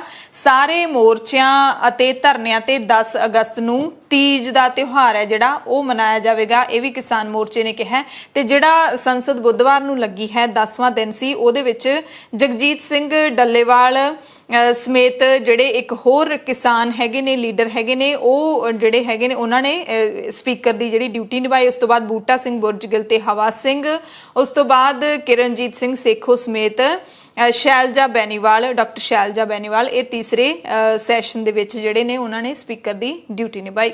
ਸ਼ੁਰੂਆਤ ਵਿੱਚ ਅਸੀਂ ਦੱਸਿਆ ਸੀ ਕਿ ਮਨਪ੍ਰੀਤ ਬਾਦਲ ਦਾ ਸਾਹ ਸੱਤ ਕਿਉਂ ਸੁੱਕ ਰਿਹਾ ਹੈ। ਦਰਅਸਲ ਪੰਜਾਬ ਦੇ ਵਿੱਤ ਮੰਤਰੀ ਮਨਪ੍ਰੀਤ ਸਿੰਘ ਬਾਦਲ ਦਾ ਸਟੈਮਿਨਾ ਜਿਹੜਾ ਮੁੱਕਦਾ ਨਜ਼ਰ ਆ ਰਿਹਾ ਹੈ, ਕਿਉਂਕਿ ਮੰਗਲਵਾਰ ਨੂੰ ਜਦੋਂ ਮੁਲਾਜ਼ਮਾਂ ਦੇ ਨਾਲ ਬੈਠਕ ਕੀਤੀ ਸੀ ਤਾਂ ਵਿੱਤ ਮੰਤਰੀ ਮਨਪ੍ਰੀਤ ਬਾਦਲ ਨੇ ਕਿਹਾ ਸੀ ਕਿ ਹਰੇਕ ਮੰਗ ਬਾਰੇ ਵੱਖੋ ਵੱਖਰੀ ਬੈਠਕ ਕੀਤੀ ਜਾਵੇਗੀ। ਇੱਕ ਮੀਟਿੰਗ ਦੇ ਵਿੱਚ ਸਾਰੀਆਂ ਸਮੱਸਿਆਵਾਂ ਦਾ ਨਿਪਟਾਰਾ ਕਰਨਾ ਮੇਰੀ ਸਮਰੱਥਾ ਦੇ ਵਿੱਚ ਨਹੀਂ ਹੈ, ਜਾਂ ਕਹਿ ਲਈਏ ਕਿ ਸਾਡੀ ਸਰਕਾਰ ਦੀ ਸਮਰੱਥਾ ਵਿੱਚ ਨਹੀਂ ਹੈ। ਮੰਗਲਵਾਰ ਨੂੰ ਕੈਬਨਿਟ ਸਬ ਕਮੇਟੀ ਅਤੇ ਮੁਲਾਜ਼ਮ ਤੇ ਪੈਨਸ਼ਨਰਜ਼ ਸੰਘਰਸ਼ ਕਮੇਟੀ ਦੀ ਬੈਠਕ ਦੇ ਵਿੱਚ ਕੇਵਲ 6ਵੇਂ ਤਨਖਾਹ ਕਮਿਸ਼ਨ ਤੇ ਹੀ ਚਰਚਾ ਹੋ ਸਕੀ ਮਨਪ੍ਰੀਤ ਬਾਦਲ ਦੇ ਕਹਿਣ ਤੋਂ ਬਾਅਦ, ਪਰ ਮਾਮਲਾ ਕਿਸੇ ਵੀ ਤਣਪਤਣ ਨਹੀਂ ਲੱਗਿਆ। ਤੇ ਇਸ ਬੈਠਕ ਦੇ ਅੰਦਰਲੀ ਗੱਲ ਇੱਕ ਹੋਰ ਤੁਹਾਨੂੰ ਦੱਸ ਦਿੰਨੇ ਆ ਕਿ ਕਮੇਟੀ ਦੇ ਵਤੀਰੇ ਦੇ ਖਿਲਾਫ ਮੁਲਾਜ਼ਮ ਆਗੂ ਇੱਕ ਵਾਰੀ ਤਾਂ ਮੀਟਿੰਗ ਦਾ ਬਾਈਕਾਟ ਕਰਕੇ ਚਲੇ ਗਏ, ਕਿਉਂਕਿ 3 ਮੰਤਰੀਆਂ ਦੀ ਇੱਕ ਕਮੇਟੀ ਹੈ ਜਿਹੜੀ ਉਹ ਸਰਕਾਰ ਨੇ ਬਣਾਈ ਹੈ ਮੁਲਾਜ਼ਮਾਂ ਦੀਆਂ ਮੰਗਾਂ ਤੇ ਵਿਚਾਰ ਵਟਾਂਦਰੇ ਕਰਨ ਲਈ, ਉਹਨਾਂ ਨਾਲ ਬੈਠਕਾਂ ਕਰਨ ਦੇ ਲਈ। 6ਵੇਂ ਤਨਖਾਹ ਕਮਿਸ਼ਨ ਬਾਰੇ ਸਰਕਾਰ ਨੇ ਆਪਣਾ ਦਿਲ ਦੱਸਣ ਦੇ ਲਈ 1 ਦਿਨ ਦਾ ਸਮਾਂ ਹੋਰ ਮੰਗ ਲਿਆ ਸੀ। ਮੀਟਿੰਗ 4 ਵਜੇ ਪੰਜਾਬ ਭਵਨ ਦੇ ਵਿੱਚ ਬੁੱਧਵਾਰ ਨੂੰ ਤੈਅ ਕੀਤੀ ਗਈ। ਹੋਰ ਮੰਗਾਂ ਬਾਰੇ ਵਿੱਤ ਮੰਤਰੀ ਨੇ ਅਗਲੇ ਹਫ਼ਤੇ ਤਰੀਕ ਪਾ ਲਈ ਤੇ ਕੈਬਨਿਟ ਕਮੇਟੀ ਦੇ ਮੈਂਬਰ ਬ੍ਰਹਮ ਮਹਿੰਦਰਾ ਜਿਹੜੇ ਕੈਬਨਿਟ ਮੰਤਰੀ ਨੇ ਉਹ ਵੀ ਕਿਸੇ ਗੱਲ ਨੂੰ ਲੈ ਕੇ ਆਪੇ ਤੋਂ ਬਾਹਰ ਹੋ ਗਏ ਦੱਸੇ ਜਾ ਰਹੇ ਨੇ। ਦੱਸਣਯੋਗ ਹੈ ਕਿ ਮੁਲਾਜ਼ਮ ਪੁਰਾਣੀ ਪੈਨਸ਼ਨ ਬਹਾਲ ਕਰਨ, ਕੱਚੇ ਮੁਲਾਜ਼ਮ ਪੱਕੇ ਕਰਨ ਤੇ 6ਵੇਂ ਪੇ ਕਮਿਸ਼ਨ ਨੂੰ ਢੁਕਵੇਂ ਰੂਪ ਦੇ ਵਿੱਚ ਲਾਗੂ ਕਰਨ ਸਮੇਤ ਹੋਰ ਕਈ ਮੰਗਾਂ ਨੂੰ ਲੈ ਕੇ ਸੰਘਰਸ਼ ਕਰ ਰਹੇ ਨੇ। ਪਰ ਕੈਪਟਨ ਸਾਹਿਬ ਦੇ ਬਹੁਤ ਹੀ ਕਰੀਬੀ ਕੈਬਨਿਟ ਮੰਤਰੀ ਬ੍ਰਹਮ ਮਹਿੰਦਰਾ ਨੂੰ ਆਖਿਰਕਾਰ ਗੁੱਸਾ ਕਿਉਂ ਆਉਂਦਾ ਹੈ? ਕੈਪਟਨ ਅਮਰਿੰਦਰ ਸਿੰਘ ਦੀ ਸਰਕਾਰ ਨੇ ਭਾਵੇਂ ਕਿ ਸ਼ਹੀਦ ਹੋਣ ਵਾਲੇ ਕਿਸਾਨਾਂ ਦੇ ਪਰਿਵਾਰਾਂ ਨੂੰ ਸਰਕਾਰੀ ਨੌਕਰੀਆਂ ਦੇਣ ਦੀ ਪ੍ਰਕਿਰਿਆ ਸ਼ੁਰੂ ਕਰ ਦਿੱਤੀ ਹੈ, ਪਰ ਜਿਹੜੀਆਂ ਵਿਰੋਧੀ ਧਿਰਾਂ ਨੇ ਉਹਨਾਂ ਨੇ ਸਿਆਸਤ ਵੀ ਤੇਜ਼ ਕਰ ਦਿੱਤੀ ਹੈ। ਆਮ ਆਦਮੀ ਪਾਰਟੀ ਪੰਜਾਬ ਨੇ ਕਿਹਾ ਹੈ ਕਿ ਕੈਪਟਨ ਸਰਕਾਰ ਦੇ ਵੱਲੋਂ ਸ਼ਹੀਦ ਕਿਸਾਨ ਪਰਿਵਾਰਾਂ ਦੇ ਨਾਲ ਨੌਕਰੀਆਂ ਦੇਣ ਲਈ ਜਿਹੜਾ ਭੇਦਭਾਵ ਕੀਤਾ ਜਾ ਰਿਹਾ ਹੈ ਉਸ ਨੂੰ ਅਸੀਂ ਸਹਿਣ ਨਹੀਂ ਕਰਾਂਗੇ।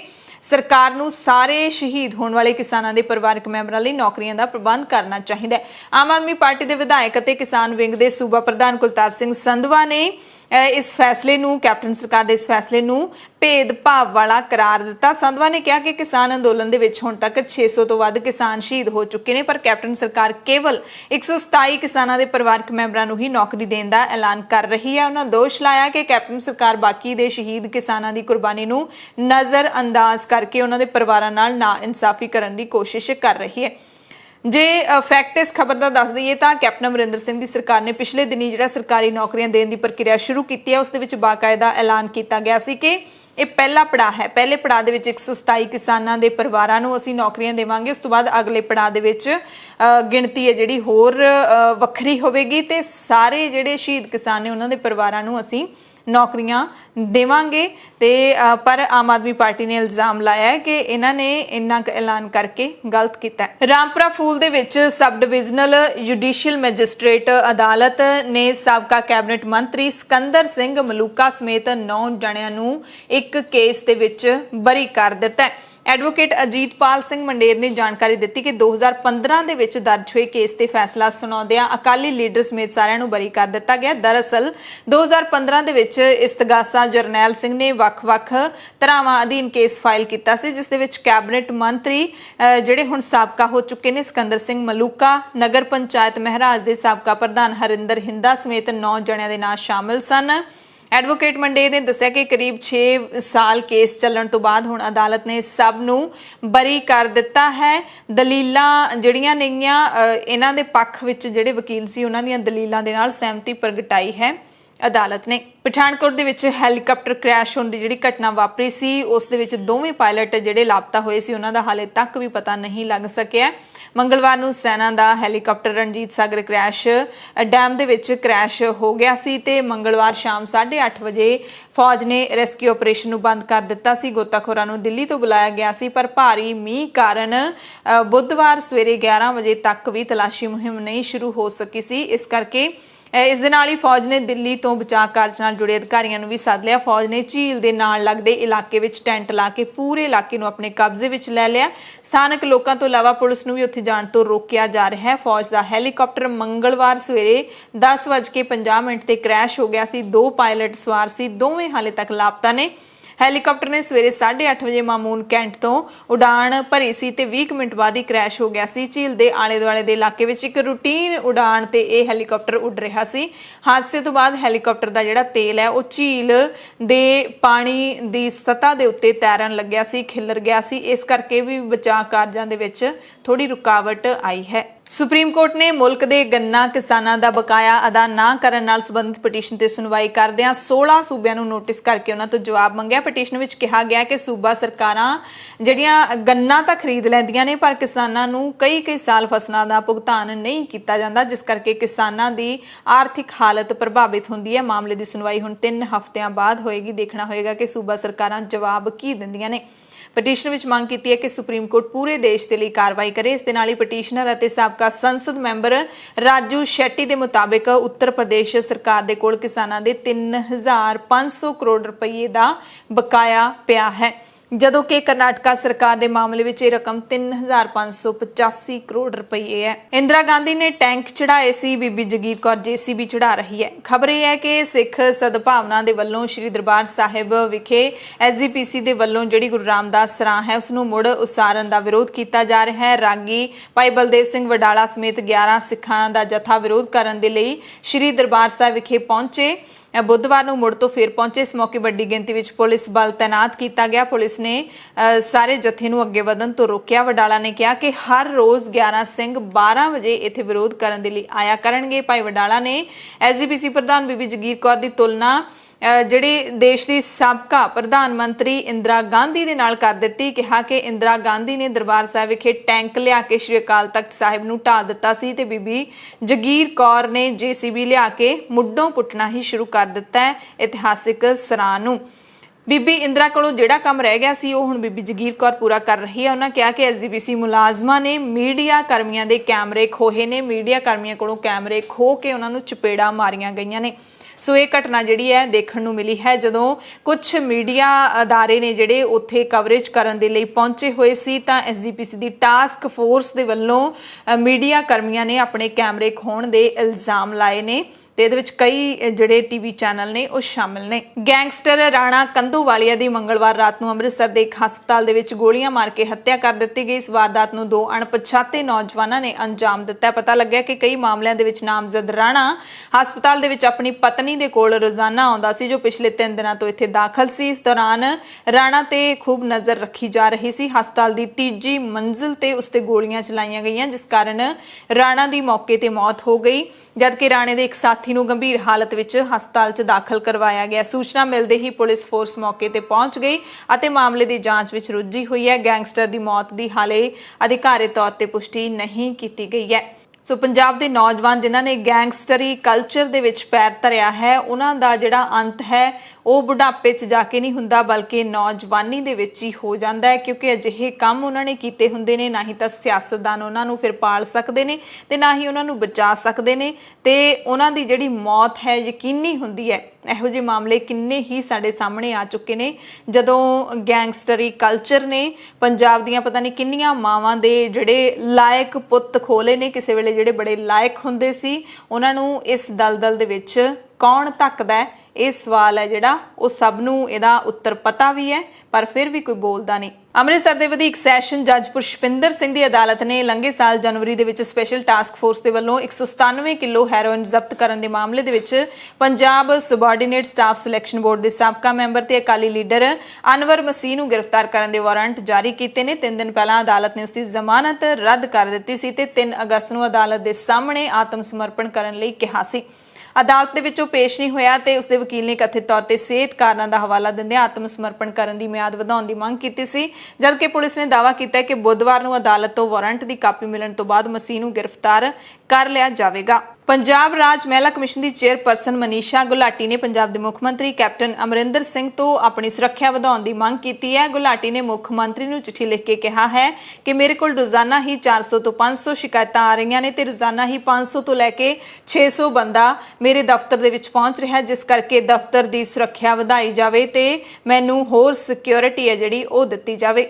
ਪੰਜਾਬ ਰਾਜ ਅਨੁਸੂਚਿਤ ਜਾਤੀਆਂ ਕਮਿਸ਼ਨ ਦੇ ਵੱਲੋਂ ਜਾਲੀ ਜਾਤੀ ਸਰਟੀਫਿਕੇਟਾਂ ਨੂੰ ਲੈ ਕੇ ਮਿਲ ਰਹੀਆਂ ਸ਼ਿਕਾਇਤਾਂ ਦੇ ਮੱਦੇਨਜ਼ਰ ਜਾਲੀ ਸਰਟੀਫਿਕੇਟਾਂ ਦੀ ਜਾਂਚ ਕਰਨ ਦੇ ਲਈ 3 ਮੈਂਬਰੀ ਟੀਮ ਬਣਾ ਦਿੱਤੀ ਗਈ ਹੈ ਤੇ ਇਹ ਟੀਮ ਹੈ ਜਿਹੜੀ ਉਹ ਜਾਲੀ ਜਾਤੀ ਸਰਟੀਫਿਕੇਟਾਂ ਦੀ ਜਾਂਚ ਕਰੇਗੀ। ਪੂਰੇ ਪੰਜਾਬ ਦੇ ਵਿੱਚ ਬਹੁਤ ਸਾਰੇ ਲੋਕ ਉਹ ਵੀ ਹੋਣਗੇ ਜਿਹੜੇ ਖਬਰ ਸੁਣ ਵੀ ਰਹੇ ਹੋਣਗੇ ਤੇ ਜਿਨ੍ਹਾਂ ਨੇ ਜਾਲੀ ਜਿਹੜੇ ਅਜਿਹੇ ਸਰਟੀਫਿਕੇਟ ਬਣਾਏ ਹੋਣਗੇ ਤਾਂ ਜੋ ਉਹਨਾਂ ਨੂੰ ਸਰਕਾਰ ਦੀਆਂ ਸਹੂਲਤਾਂ ਮਿਲ ਸਕਣ। ਇਹ ਅਨੁਸੂਚਿਤ ਜਾਤੀਆਂ ਕਮਿਸ਼ਨ ਨੇ ਕਿਹਾ ਕਿ ਅਜਿਹਾ ਕਰਕੇ ਇਹ ਲੋਕ ਜਿਹੜੇ ਸੱਚੀ ਮੁੱਚੀ ਅਨੁਸੂਚਿਤ ਜਾਤੀਆਂ ਦੇ ਹੁੰਦੇ ਨੇ ਉਹਨਾਂ ਦੇ ਹੱਕ ਮਾਰ ਰਹੇ ਨੇ।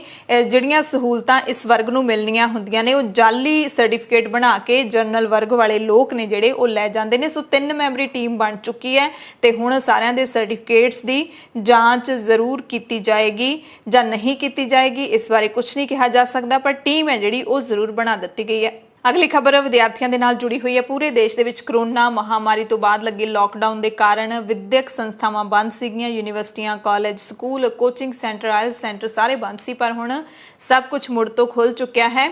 ਯੂਨੀਵਰਸਿਟੀਆਂ ਦੇ ਵਿੱਚ ਹੁਣ ਰੌਣਕ ਹੈ ਜਿਹੜੀ ਉਹ ਪਰਤੇਗੀ। ਯੂਨੀਵਰਸਿਟੀਆਂ ਦੇ ਵਿੱਚ ਵਿਦਿਆਰਥੀ ਹੁਣ ਆ ਸਕਦੇ ਨੇ ਤੇ ਆਫਲਾਈਨ ਦਾਖਲਾ ਪ੍ਰੀਖਿਆ ਦੀ ਵਾਪਸੀ ਜਿਹੜੀ ਹੈ ਉਹ ਹੋਣ ਵਾਲੀ ਹੈ।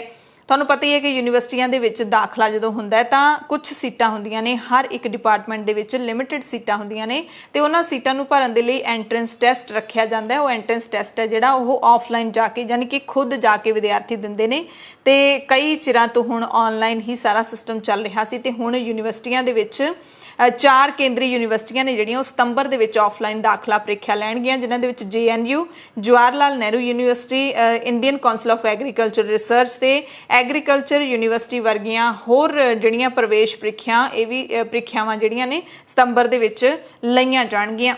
ਓਲੰਪਿਕਸ ਦੀ ਗੱਲ ਕਰ ਲਈਏ ਪੰਜਾਬ ਦੀਆਂ ਖਬਰਾਂ ਦੇ ਵਿੱਚ ਤੁਹਾਨੂੰ ਇੱਕ ਦੋ ਅਪਡੇਟਸ ਦੱਸ ਦਿੰਦੇ ਹਾਂ। ਓਲੰਪਿਕ ਖੇਡਾਂ ਦੇ ਵਿੱਚ ਭਾਰਤ ਦੀ ਸਟਾਰ ਮੁੱਕੇਬਾਜ਼ ਲਵਲੀਨਾ ਨੂੰ ਜਿਹੜੀ ਹੈਗੀ ਹੈ ਤੁਰਕੀ ਦੀ ਖਿਡਾਰਨ ਬੁਸੇਨਾਜ਼ ਤੋਂ ਹਾਰ ਮਿਲੀ ਹੈ। ਸੈਮੀਫਾਈਨਲ ਦੇ ਵਿੱਚ 5-0 ਦੇ ਨਾਲ ਲਵਲੀਨਾ ਹਾਰ ਗਈ ਹੈ ਪਰ ਕਾਂਸੇ ਦਾ ਤਗਮਾ ਜ਼ਰੂਰ ਜਿੱਤ ਲਿਆ ਹੈ ਤੇ ਟੋਕੀਓ ਖੇਡਾਂ ਦੇ ਵਿੱਚ ਭਾਰਤ ਦਾ ਇਹ ਤੀਸਰਾ ਮੈਡਲ ਹੈ। ਇਸ ਤੋਂ ਪਹਿਲਾਂ weight lifting ਦੇ ਵਿੱਚ ਮੀਰਾਬਾਈ ਚਾਨੂ ਨੇ ਸਭ ਤੋਂ ਪਹਿਲਾਂ ਚਾਂਦੀ ਦਾ ਤਗਮਾ ਜਿੱਤਿਆ ਸੀ। ਬੈਡਮਿੰਟਨ ਦੇ ਵਿੱਚ PV ਸਿੰਧੂ ਨੇ ਕਾਂਸੀ ਦਾ ਤਗਮਾ ਜਿੱਤਿਆ ਤੇ ਇਹ ਵੀ ਬੜੀ ਰੌਚਕ ਗੱਲ ਹੈ ਕਿ ਹੁਣ ਤੱਕ ਤਿੰਨੇ ਤਗਮੇ ਨੇ ਜਿਹੜੇ ਉਹ ਭਾਰਤ ਦੀਆਂ ਮੁਟਿਆਰਾਂ ਨੇ ਹਾਸਲ ਕੀਤੇ ਨੇ। ਹਜੇ ਗੱਭਰੂਆਂ ਨੇ ਕੋਈ ਵੀ ਜਿਹੜਾ ਅਜਿਹਾ ਮਾਰਕਾ ਨਹੀਂ ਮਾਰਿਆ ਹੈ ਕਿ ਕੋਈ ਮੈਡਲ ਲਿਆ ਹੋਵੇ ਤੇ ਜਿਹੜੀ ਕੁੜੀ ਕਮਲਪ੍ਰੀਤ ਕੌਰ ਡਿਸਕਸ ਥਰੋ ਦੇ ਵਿੱਚ ਉਹਨੇ ਵੀ 6ਵਾਂ ਸਥਾਨ ਹਾਸਲ ਕੀਤਾ। ਹਾਲਾਂਕਿ ਹਾਕੀ ਟੀਮ, ਮੁੰਡਿਆਂ ਦੀ ਹਾਕੀ ਟੀਮ ਹੈ ਜਿਹੜੀ ਉਹ ਹੁਣ ਕਾਂਸੇ ਦੇ ਮੈਡਲ ਦੇ ਲਈ ਜ਼ਰੂਰ ਖੇਡੇਗੀ। ਹਾਕੀ ਟੀਮ ਦਾ ਖਾਸਾ ਜਿਹੜਾ ਵਧੀਆ ਪ੍ਰਦਰਸ਼ਨ ਹੋ ਰਿਹਾ ਹੈ। ਇਸ ਦੇ ਨਾਲ ਹੀ ਜਿਹੜਾ ਫ੍ਰੀ ਸਟਾਈਲ ਕੁਸ਼ਤੀ ਦੇ ਫਾਈਨਲ ਮੁਕਾਬਲਿਆਂ ਦੇ ਵਿੱਚ ਰਵੀ ਦਾਈਆ ਪਹੁੰਚ ਗਏ ਨੇ। ਇਹਨਾਂ ਨੇ ਵੀ ਆਸਾਂ ਜਗਾ ਦਿੱਤੀਆਂ ਨੇ ਕਿਉਂਕਿ ਸਿਲਵਰ ਮੈਡਲ ਹੁਣ ਰਵੀ ਦਾਈਆ ਨੇ ਪੱਕਾ ਕਰ ਲਿਆ। ਹੁਣੇ ਆਪਾਂ ਕਿਹਾ ਸੀ ਕਿ ਕੁੜੀਆਂ ਨੇ ਹੁਣ ਤੱਕ ਤਿੰਨੇ ਮੈਡਲ ਜਿੱਤੇ ਨੇ ਤਾਂ ਚੌਥਾ ਮੈਡਲ ਹੈ ਜਿਹੜਾ ਉਹ ਰਵੀ ਦਾਈਆ ਲਿਆ ਸਕਦੇ ਨੇ। ਟੋਕੀਓ ਓਲੰਪਿਕਸ ਦੇ ਵਿੱਚ 57 ਕਿਲੋਗ੍ਰਾਮ ਫ੍ਰੀ ਸਟਾਈਲ ਕੁਸ਼ਤੀ ਦੇ ਫਾਈਨਲ ਮੈਚ ਦੇ ਵਿੱਚ ਪਹੁੰਚ ਗਏ ਨੇ ਰਵੀ ਦਾਈਆ। ਉਹਨਾਂ ਨੇ ਕਜ਼ਾਕਿਸਤਾਨ ਦੇ ਨੂਰ ਇਸਲਾਮ ਸਨਾਯੇਵ ਨੂੰ ਹਰਾ ਕੇ ਆਪਣਾ ਜਿਹੜਾ ਮੈਡਲ ਹੈ ਚਾਂਦੀ ਹੈ ਉਹ ਪੱਕੀ ਕੀਤੀ ਹੈ। ਓਲੰਪਿਕਸ ਦੇ ਮੈਦਾਨ ਤੋਂ ਫਿਰ ਤੁਹਾਨੂੰ ਇੱਕ ਅਜਿਹੀ ਖਬਰ ਦੱਸਣ ਲੱਗੇ ਹਾਂ ਜਿਸ ਤੋਂ ਕਾਫੀ ਕੁਝ ਸਿੱਖਣ ਨੂੰ ਮਿਲਦਾ ਹੈ। ਚੰਗੇ ਪਾਸੇ ਕਾਫੀ ਕੁਝ ਸਿੱਖਣ ਨੂੰ ਮਿਲੇਗਾ। ਬੁਰਾਈਆਂ ਨੇ ਜਿਹੜੀਆਂ ਬੁਰੀ ਗੱਲ ਹੈ ਉਹ ਛੱਡਣ ਦੀ ਨਸੀਹਤ ਇਹ ਜਿਹੜੀ ਖਬਰ ਹੈ ਜ਼ਰੂਰ ਦੇਵੇਗੀ। ਇੱਕ ਦਿਨ ਪਹਿਲਾਂ ਵੀ ਆਪਾਂ ਕੱਲ ਵੀ ਅਜਿਹੀ ਖਬਰ ਦੱਸੀ ਸੀ ਜਦੋਂ 2 ਖਿਡਾਰੀਆਂ ਨੂੰ ਜਿਹੜਾ ਹੈਗਾ ਸੋਨੇ ਦਾ ਮੈਡਲ ਦਿੱਤਾ ਗਿਆ। ਉਹਨਾਂ ਖਿਡਾਰੀਆਂ ਨੇ ਕਿਸ ਤਰੀਕੇ ਦੇ ਨਾਲ ਖੇਡ ਭਾਵਨਾ ਦਾ ਚੰਗਾ ਮੁਜ਼ਾਹਰਾ ਕੀਤਾ ਕਿ ਲੋਕਾਂ ਦੀਆਂ ਅੱਖਾਂ 'ਚ ਅੱਥਰੂ ਆ ਗਏ ਸੀ। ਪਰ ਜਿਹੜੀ ਅੱਜ ਜਿਹੜੀ ਗੱਲ ਹੋਈ ਹੈ ਟੋਕੀਓ ਓਲੰਪਿਕਸ ਦੇ ਮੈਦਾਨ ਦੇ ਵਿੱਚ ਉਹ ਸ਼ਰਮਸਾਰ ਕਰਨ ਵਾਲੀ ਘਟਨਾ ਹੈ। ਦਰਅਸਲ ਟੋਕੀਓ ਓਲੰਪਿਕਸ ਦੇ ਵਿੱਚ ਜਦੋਂ ਕੁਸ਼ਤੀ ਮੁਕਾਬਲੇ ਹੋ ਰਹੇ ਸੀ ਤਾਂ ਭਾਰਤੀ ਪਹਿਲਵਾਨ ਰਵੀ ਦਾਈਆ ਬੇਸ਼ੱਕ ਫਾਈਨਲ ਦੇ ਵਿੱਚ ਪਹੁੰਚ ਗਏ ਨੇ ਇਸ ਮੁਕਾਬਲੇ ਨੂੰ ਜਿੱਤਣ ਤੋਂ ਬਾਅਦ, ਪਰ ਫਾਈਨਲ ਰਾਊਂਡ ਤੱਕ ਪਹੁੰਚਣਾ ਰਵੀ ਦੇ ਲਈ ਸੌਖਾ ਨਹੀਂ ਸੀ। ਮੈਚ ਦੇ ਅਖੀਰ ਦੇ ਵਿੱਚ ਜਦੋਂ ਕੁਸ਼ਤੀ ਮੁਕਾਬਲੇ ਦੇ ਵਿੱਚ ਕਜ਼ਾਕਿਸਤਾਨ ਦਾ ਪਹਿਲਵਾਨ ਨੂਰ ਇਸਲਾਮ ਸਨਾਯੇਵ ਹਾਰ ਰਿਹਾ ਸੀ, ਉਸ ਦੀ ਪਿੱਠ ਹੈ ਜਿਹੜੀ ਉਹ ਲੱਗ ਗਈ ਸੀ ਤੇ ਉਹ ਆਪਣੀ ਪਿੱਠ ਛਡਾ ਨਹੀਂ ਪਾ ਰਿਹਾ ਸੀ ਤਾਂ ਉਸਨੇ ਬਹੁਤ ਹੀ ਬੁਰੇ ਤਰੀਕੇ ਦੇ ਨਾਲ ਭਾਰਤੀ ਪਹਿਲਵਾਨ ਰਵੀ ਦੀ ਬਾਹ ਦੇ ਉੱਪਰ ਦੰਦੀ ਵੱਢ ਦਿੱਤੀ। ਇੰਨੀ ਜ਼ੋਰ ਨਾਲ ਦੰਦਾਂ ਦੇ ਨਾਲ ਕੱਟ ਮਾਰਿਆ ਹੈ, ਤਸਵੀਰਾਂ ਦੇ ਵਿੱਚ ਤੁਸੀਂ ਦੇਖ ਸਕਦੇ ਹੋ ਤੇ ਕਾਫੀ ਦੇਰ ਤੱਕ ਉਹਨੇ ਜਿਹੜਾ ਹੈਗਾ ਆਪਣੇ ਮੂੰਹ ਦੇ ਨਾਲ, ਆਪਣੇ ਜਬਾੜਿਆਂ ਦੇ ਨਾਲ ਰਵੀ ਦੀ ਬਾਹ ਦੇ ਉੱਤੇ ਚੱਕ ਹੈ ਜਿਹੜਾ ਉਹ ਮਾਰੀ ਰੱਖਿਆ ਤੇ ਉਸ ਪਹਿਲਵਾਨ ਨੇ ਉਦੋਂ ਤੱਕ ਅਜਿਹਾ ਕਰੀ ਰੱਖਿਆ ਜਦੋਂ ਤੱਕ ਉਹਦੀ ਪੂਰੀ ਬਾਹ ਲੱਗ ਗਈ ਸੀ। ਆਖਿਰਕਾਰ ਰਵੀ ਨੇ ਵੀ ਆਪਣਾ ਹੌਸਲਾ ਨਹੀਂ ਛੱਡਿਆ, ਉਹ ਦੰਦੀ ਦੀ ਮਾਰ ਝੱਲਦਾ ਰਿਹਾ ਪਰ ਫਿਰ ਵੀ ਪਿੱਠ ਲਾਉਣ ਦੇ ਵਿੱਚ ਕਾਮਯਾਬ ਹੋ ਗਿਆ।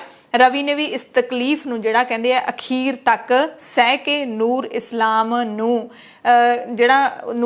ਦਾ ਘੋਗਾ ਚਿੱਤ ਕਰਕੇ ਹੀ ਜਿਹੜਾ ਦਮ ਲਿਆ ਹੈਗਾ। ਰਵੀ ਨੇ ਆਪਣੀ ਬਾਹ ਉੱਤੇ ਦੰਦਾਂ ਨਾਲ ਇਸ ਖਿਡਾਰੀ ਦੇ ਵੱਲੋਂ ਲਾਏ ਗਏ ਕੱਟ ਦਾ ਨਿਸ਼ਾਨ ਤੁਰੰਤ ਰੈਫਰੀ ਨੂੰ ਵੀ ਦਿਖਾਇਆ।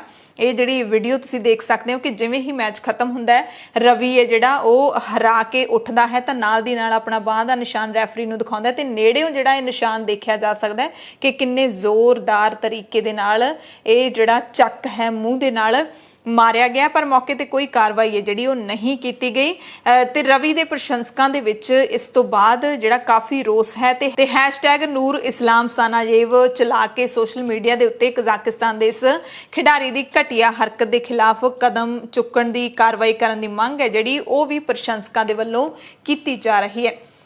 ਪਰ ਇੱਥੇ ਬਹੁਤ ਸਮਝਣ ਦੀ ਲੋੜ ਹੈ ਕਿ ਖੇਡ ਦਾ ਮੈਦਾਨ ਖੇਡ ਦਾ ਹੁੰਦਾ ਹੈ, ਕੋਈ ਜੰਗ ਦਾ ਮੈਦਾਨ ਨਹੀਂ ਹੁੰਦਾ। ਇਹਦਾ ਨਾਮ ਹੀ ਖੇਡਾਂ ਹੈ, ਖੇਡਾਂ ਹੁੰਦੀਆਂ ਨੇ, ਇਹਦੇ ਵਿੱਚ ਹਾਰ ਜਿੱਤ ਹੁੰਦੀ ਹੈ।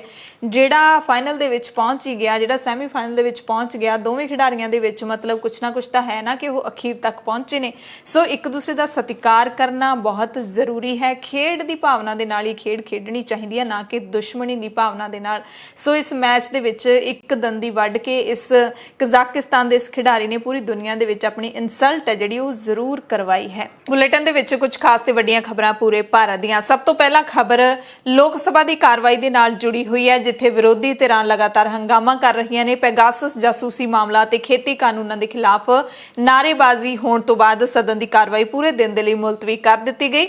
ਪੈਗਾਸਸ ਜਾਸੂਸੀ ਮਾਮਲਾ ਤੇ ਖੇਤੀ ਕਾਨੂੰਨਾਂ ਨੂੰ ਲੈ ਕੇ ਕਾਂਗਰਸ, ਤ੍ਰਿਣਮੂਲ ਕਾਂਗਰਸ ਤੇ ਹੋਰਨਾਂ ਵਿਰੋਧੀ ਪਾਰਟੀਆਂ ਨੇ ਲਗਾਤਾਰ ਨਾਅਰੇਬਾਜ਼ੀ ਕੀਤੀ। ਸੰਸਦ ਦੀ ਕਾਰਵਾਈ 2 ਵਾਰੀ ਰੋਕਣ ਤੋਂ ਬਾਅਦ ਫਿਰ ਦੁਪਹਿਰੇ 2 ਵਜੇ ਤਾਂ ਪੂਰੇ ਦਿਨ ਦੇ ਲਈ ਮੁਲਤਵੀ ਹੈ ਜਿਹੜੀ ਉਹ ਕਰ ਦਿੱਤੀ ਗਈ। ਸੰਸਦ ਦੀ ਕਾਰਵਾਈ ਸ਼ੁਰੂ ਹੋਣ ਤੋਂ ਪਹਿਲਾਂ ਲੋਕ ਸਭਾ ਦੇ ਸਪੀਕਰ ਓਮ ਬਿਰਲਾ ਨੇ ਸੰਸਦ ਦੇ 8 ਸਾਬਕਾ ਮੈਂਬਰਾਂ ਦੀ ਮੌਤ ਬਾਰੇ ਜਾਣਕਾਰੀ ਦਿੱਤੀ ਅਤੇ ਵਿਛੜੇ ਸਾਥੀਆਂ ਨੂੰ ਸ਼ਰਧਾਂਜਲੀ ਦਿੱਤੀ ਗਈ। ਇਸ ਤੋਂ ਬਾਅਦ ਕੁਐਸਚਨ ਆਵਰ ਯਾਨੀ ਕਿ ਪ੍ਰਸ਼ਨ ਕਾਲ ਸ਼ੁਰੂ ਹੋਇਆ।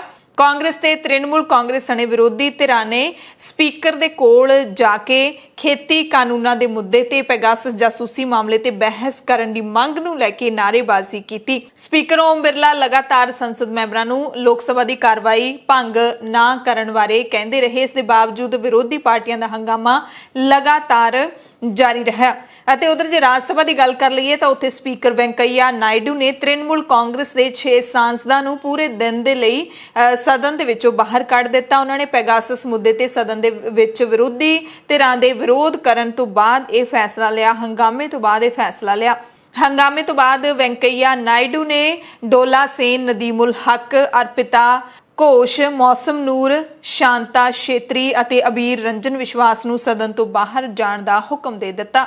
ਉੱਤਰ ਪ੍ਰਦੇਸ਼ ਦੇ ਵਿੱਚ ਪੁਲਿਸ ਦੇ ਮੁਤਾਬਿਕ ਸੰਭਲ ਜ਼ਿਲ੍ਹੇ ਦੇ ਵਿੱਚ ਆਰਐਸਐਸ ਮੁਖੀ ਮੋਹਨ ਭਾਗਵਤ ਦੇ ਬਾਰੇ WhatsApp ਤੇ ਕਥਿਤ ਆਪੱਤੀਜਨਕ ਟਿੱਪਣੀਆਂ ਕਰਨ ਦੇ ਇਲਜ਼ਾਮ ਦੇ ਵਿੱਚ ਇੱਕ ਨੌਜਵਾਨ ਨੂੰ ਗ੍ਰਿਫਤਾਰ ਕੀਤਾ ਗਿਆ ਹੈ। ਸੰਭਲ ਦੇ ਪੁਲਿਸ ਮੁਖੀ ਚਕਰੇਸ਼ ਮਿਸ਼ਰ ਨੇ ਦੱਸਿਆ ਕਿ ਆਰਐਸਐਸ ਦੀ ਜਿਹੜੀ ਵਿਦਿਆਰਥੀ ਇਕਾਈ ਅਖਿਲ ਭਾਰਤੀ ਵਿਦਿਆਰਥੀ ਪ੍ਰੀਸ਼ਦ ਦੇ ਜ਼ਿਲ੍ਹਾ ਜਿਹੜੇ ਮੈਂਬਰ ਹੈਗੇ ਨੇ ਉਹਨਾਂ ਨੇ ਸ਼ਿਕਾਇਤ ਦਰਜ ਕਰਵਾਈ ਸੀ, ਜਿਸ ਤੋਂ ਬਾਅਦ ਨੌਜਵਾਨ ਦੇ ਖਿਲਾਫ ਮਾਮਲਾ ਦਰਜ ਕੀਤਾ ਗਿਆ।